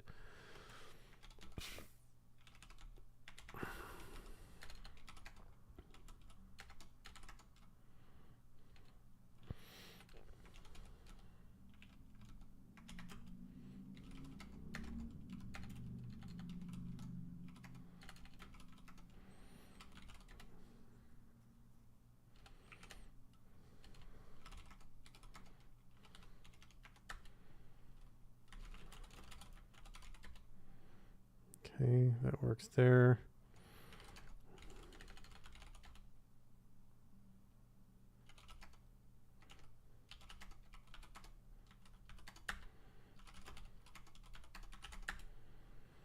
All right, so it's trying. Then over here, router BGP 65001, router ID.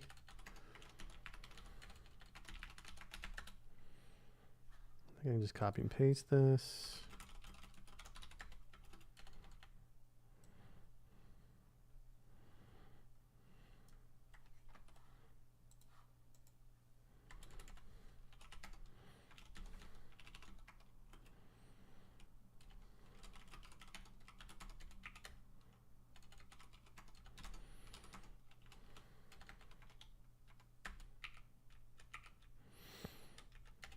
Two neighbors.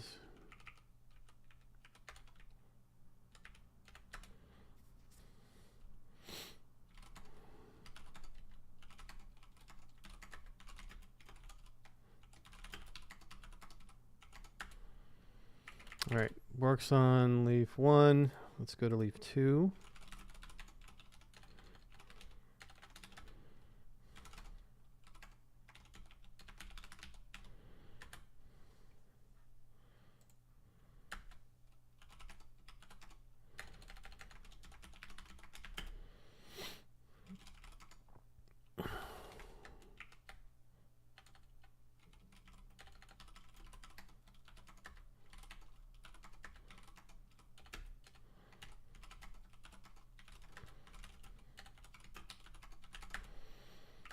All right, so that's done. Now we do the EVPN services. VLAN 10. Put it in the VLAN database. VLAN 10.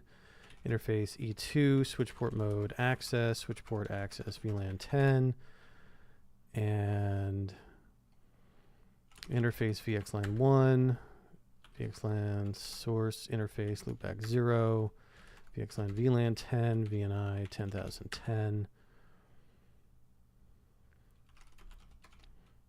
Show VLAN. Okay, that looks good. And then we need the control plane, which is in router BGP. Set the MAC VRF, VLAN 10, VLAN 10, just VLAN 10 by itself. We're in the MAC VRF, and it's already auto, route target. Both is 10,010, 10,000, or we'll just do 1010. Either use the VLAN ID or use the VNI. Either one works. Or you could use whatever you wanted, but I think it helps to have that in there. And then redistribute learned. Leave 2. VLAN 10, interface VXLAN 1. VXLAN VRF, VXLAN VLAN 10, VNI 10,010. VXLAN update our source is back 0. And router BGP is VLAN 10, already auto, our route target, both 1010, redistribute learned. That should be enough to ping back and forth. Oh, did I actually not put any IP addresses on there? I did. 10, 12. Yeah, I didn't put it on here. IP address add 10, 1, 10, 12. Device Ethernet 1.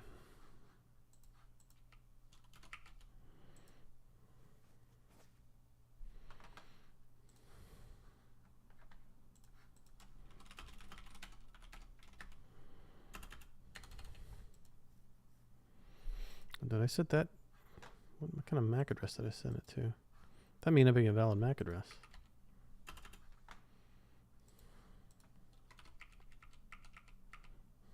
Oh.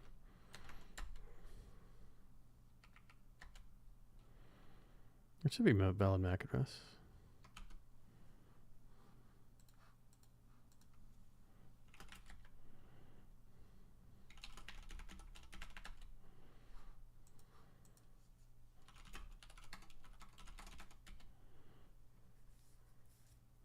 I've got the other one. Show BGP EVPN summary. So leaf 2 doesn't look like it's generating the route type. Show VLAN. Oh yeah. Duh. Ethernet 2, switch port mode access, switch port access, VLAN 10. That should do it.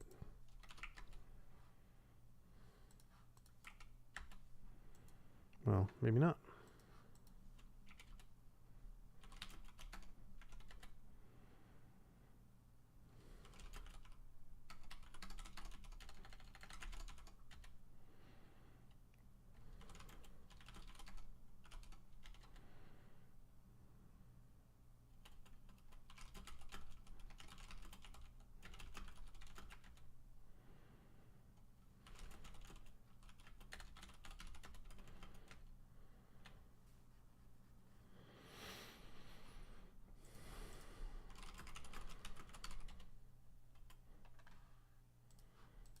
Oh, there it is. Working now. Okay.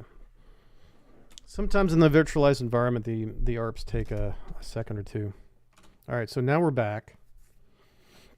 We're back in business in terms of it working for layer 2, for just normal with the underlay being head-end replication. So we can verify that by doing show BGP EVPN route type IMET detail. We should see ingress replication for those. That looks like correct. We just see 2, 1 from each leaf.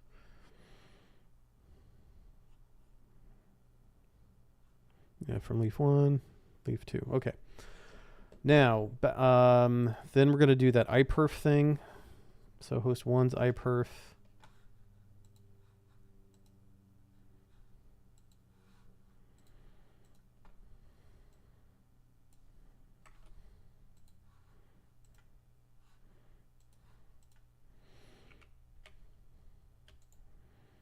Host 1's going to be the server, and I'll do 224.0.0, let's do 100.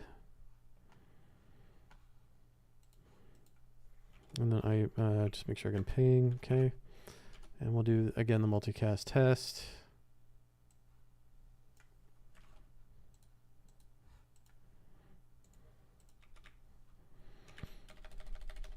To do 4.0.0.100. Okay, they're not connecting.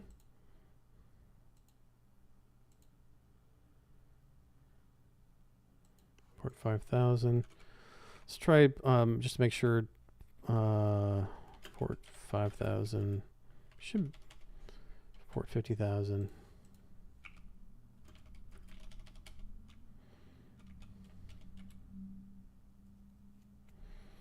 So it thinks it's sending, but it's not. All right, so now I'm going to try the method that worked with just basic EVPN there. So redistribute IGMP.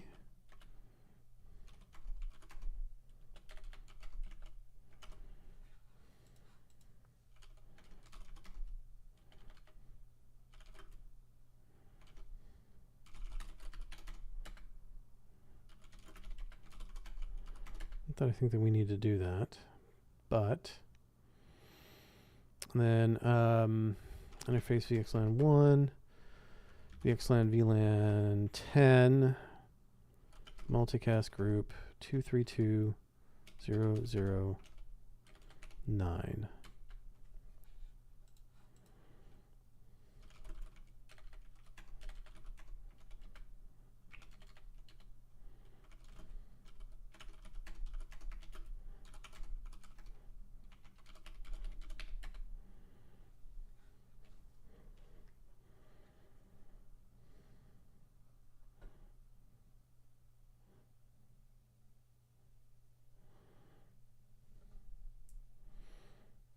Okay.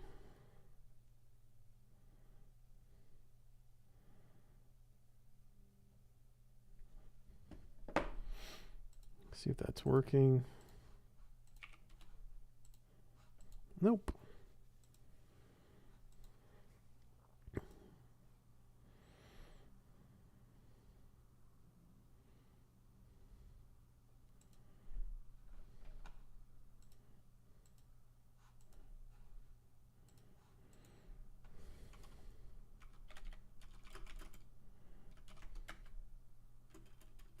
There's no M route.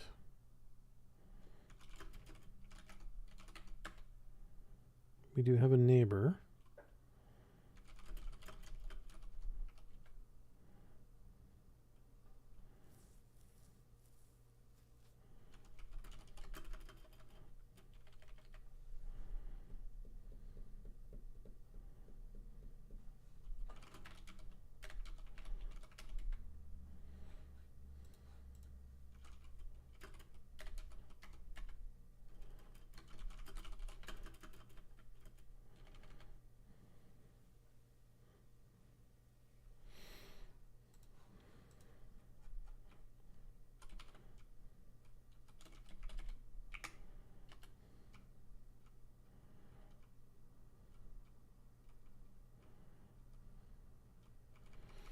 Next hop on change. That's something I didn't do.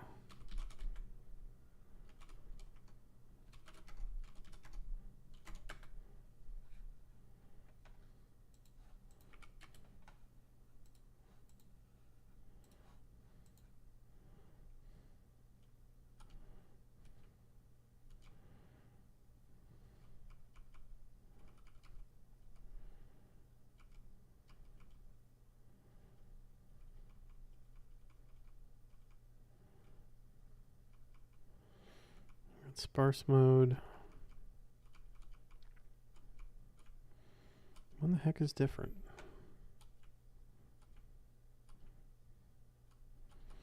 Do I need to have a VRF?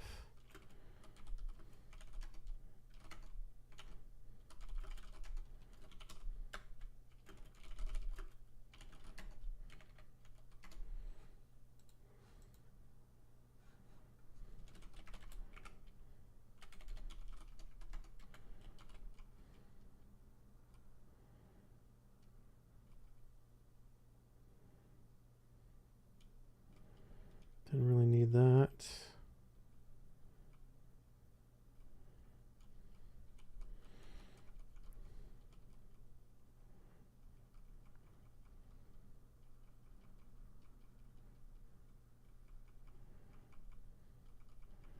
What is different?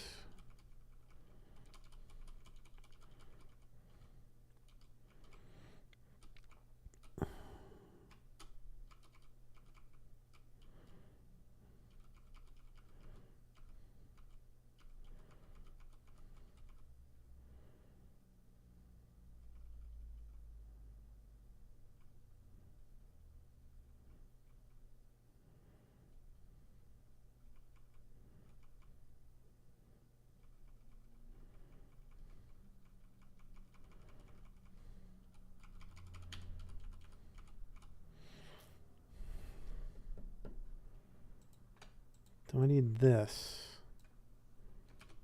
What would I need that for? So far, that's the only thing I can see.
Oh, I didn't change the default gateway. God darn it. Oh, IP route, delete. Default, IP route, add, default, gateway, dev, or via 10.1.10.1. Maybe that's server, client. Still not working. But did we get any M routes? Nope.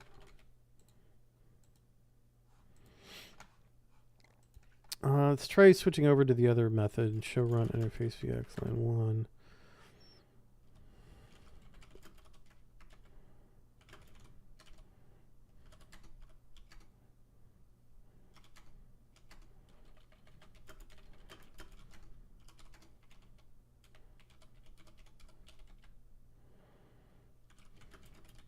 That should cause a join. It did.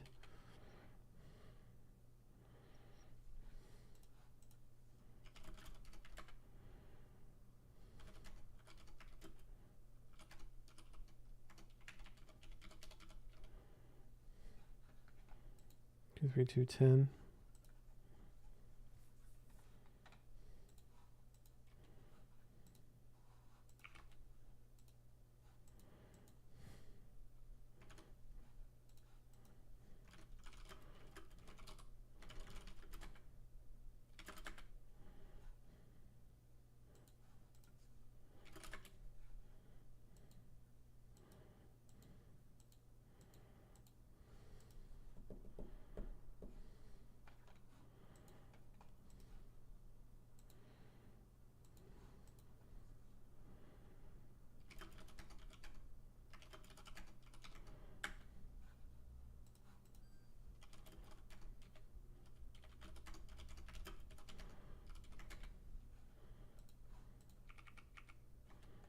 Client,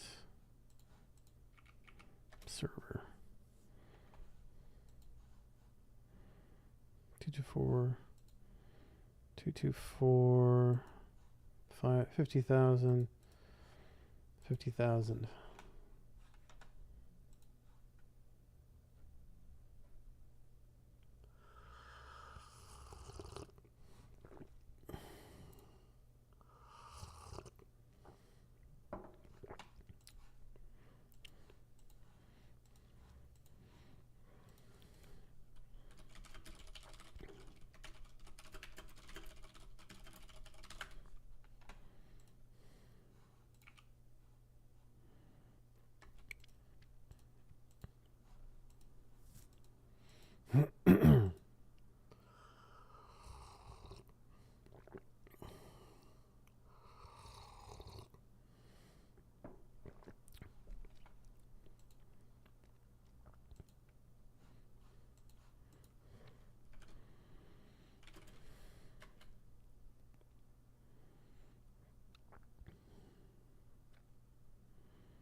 Testing.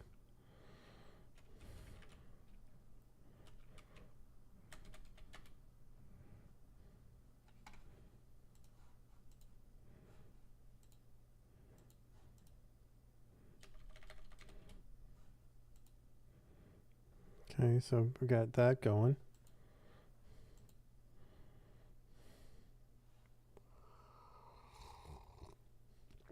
Oh, traffic's working.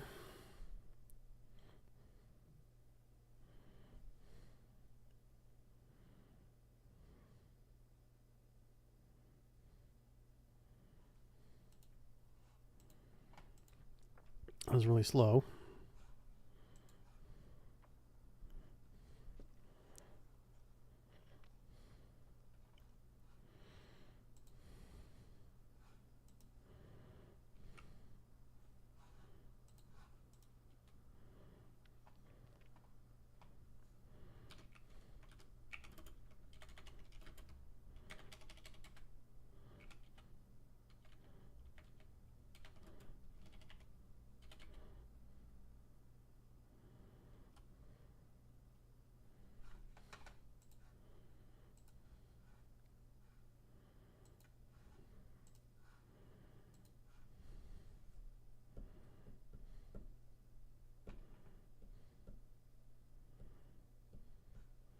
That should be.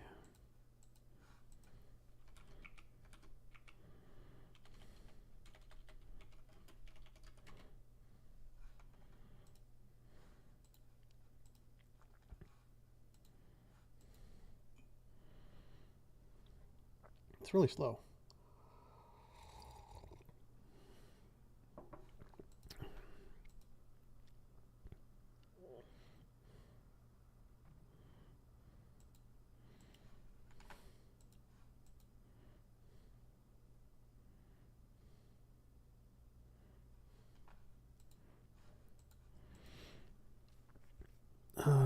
What if I do OpenSSH server?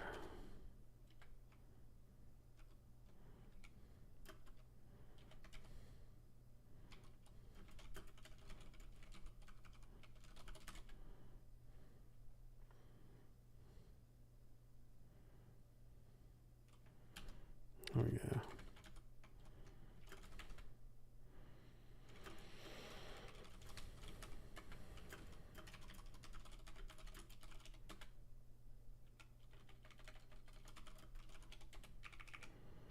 Let's switch to the default gateway.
Just trying to generate some traffic.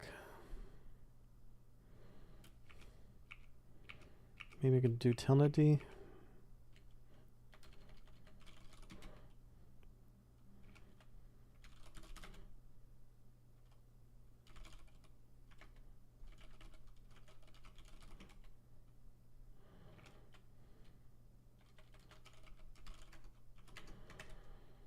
I don't know what the telnet daemon is. Oh, trying to.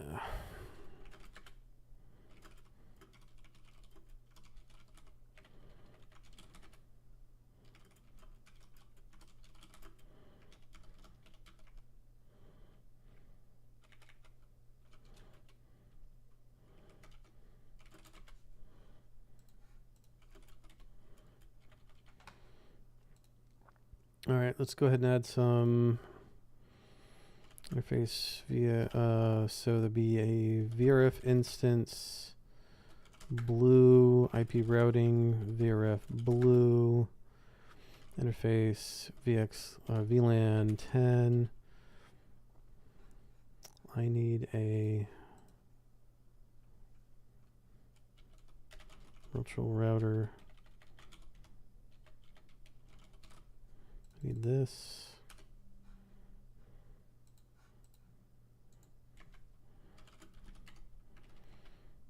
Interface VLAN 10. VRF blue. IP address virtual 10.1.10.1. Interface VXLAN 1. VRF VXLAN. VRF blue. BNI 10,000. Router BGP. VRF blue. RD 10.1.255.1. 10,000. Route target. Import EVPN.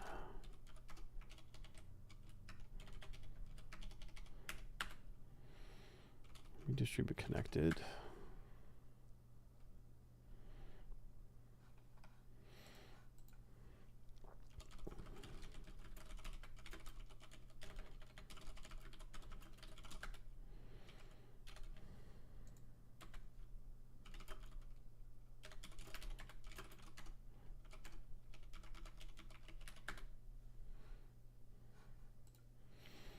Ten one 10.1 and oh yeah, VRF blue and interface VXLAN 1, VRF VXLAN or VXLAN VRF blue, VNI 10,000,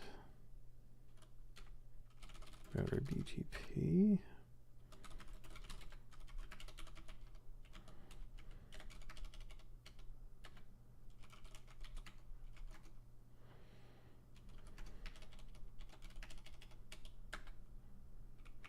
Oh, I don't think I did export, so I probably should do that too on the other side. Redistribute connected.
This is really bothering me.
Okay, show run section PIM.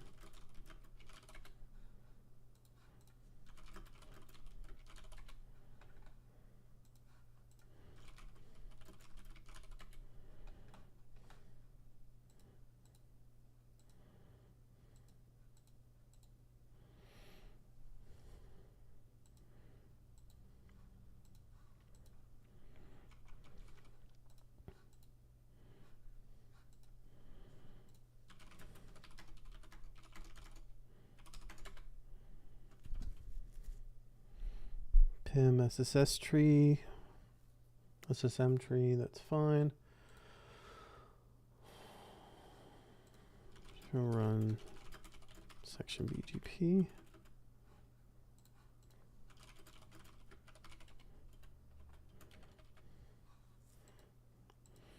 This checks to make sure that I've got the CMI settings on both sides.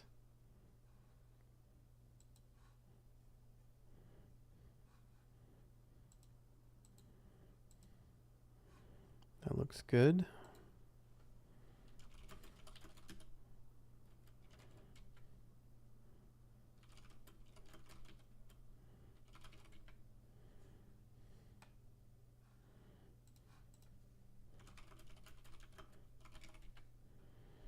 Shouldn't need IGMP snooping.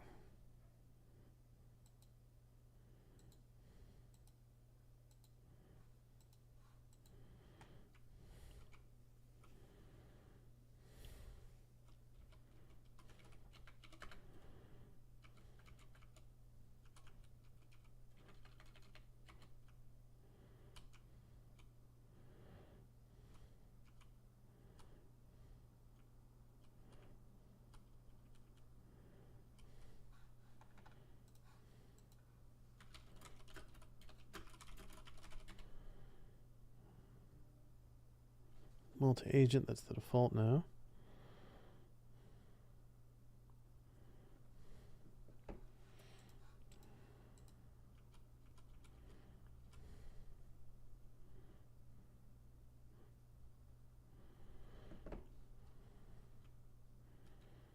These are just a bunch of other VLANs that were added.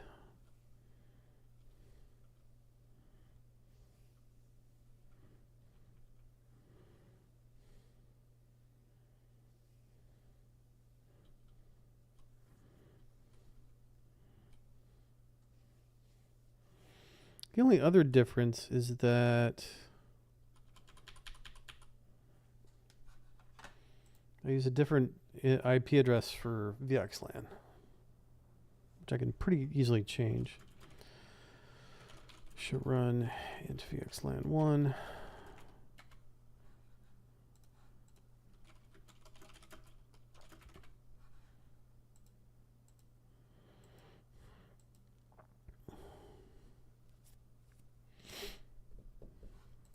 So I'll do this interface loopback 1 IP address 10.1.254 to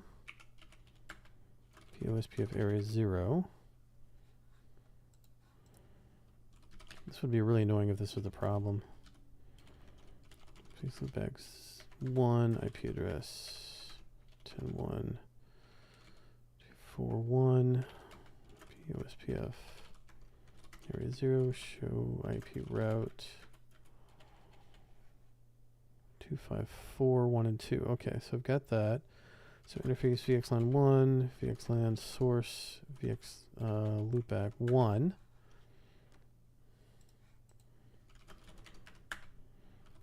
Source, back 1.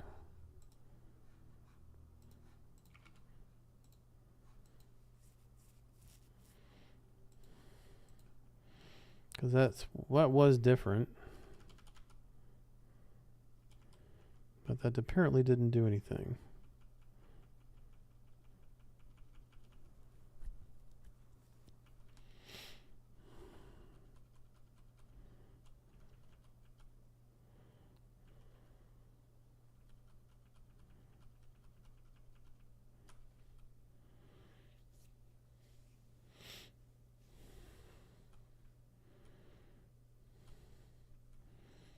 Tell me your secrets.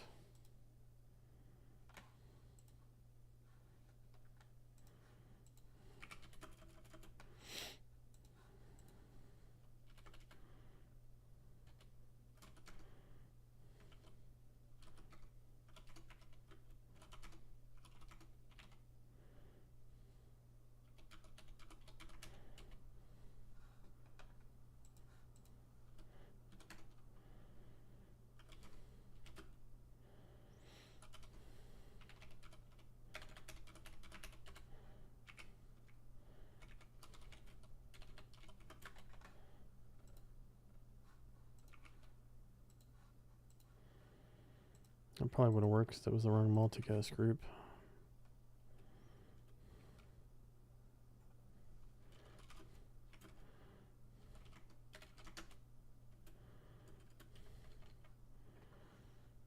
Yeah, there's no rendezvous point for that multicast group.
So here we get a ton of multicast packets in, which we should because we're getting it from, so we know it's making it to the correct interface,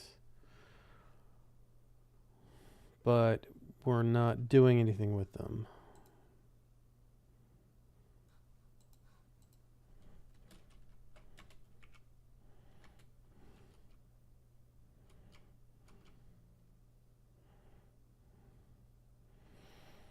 All right, so packet comes in. It comes in on Ethernet 2.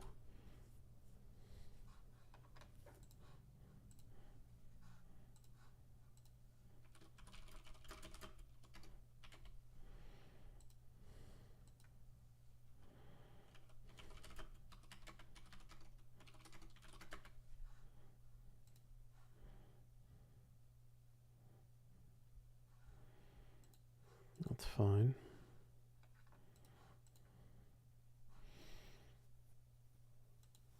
Now it goes into VXLAN 1 and gets encapsulated into, shouldn't have any learning going on. All right, I want to back up all these configs.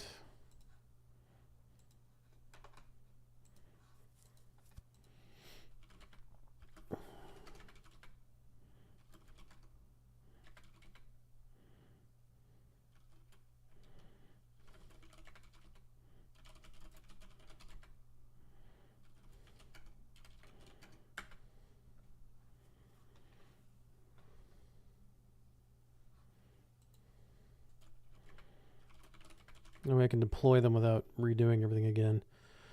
Should have done that before.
Then I make a quick playbook that is backup configs.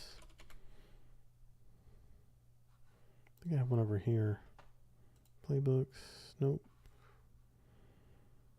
CVD basic.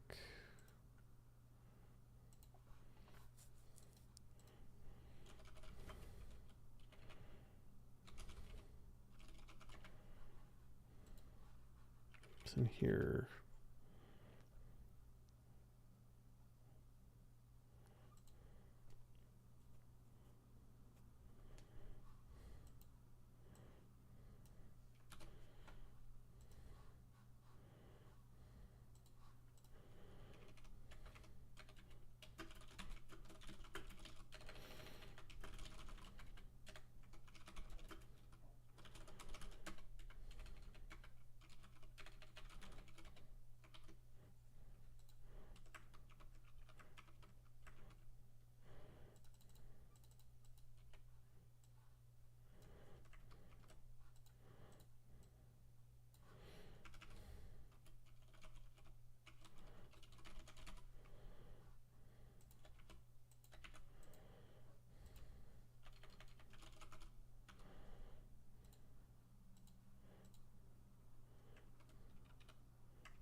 There we go. So that should have backed up those configs. Then I could deploy them if I needed to. So let's go back and switch to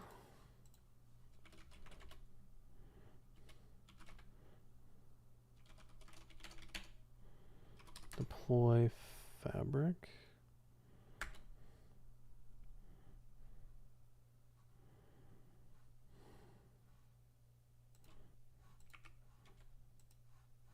And that one works.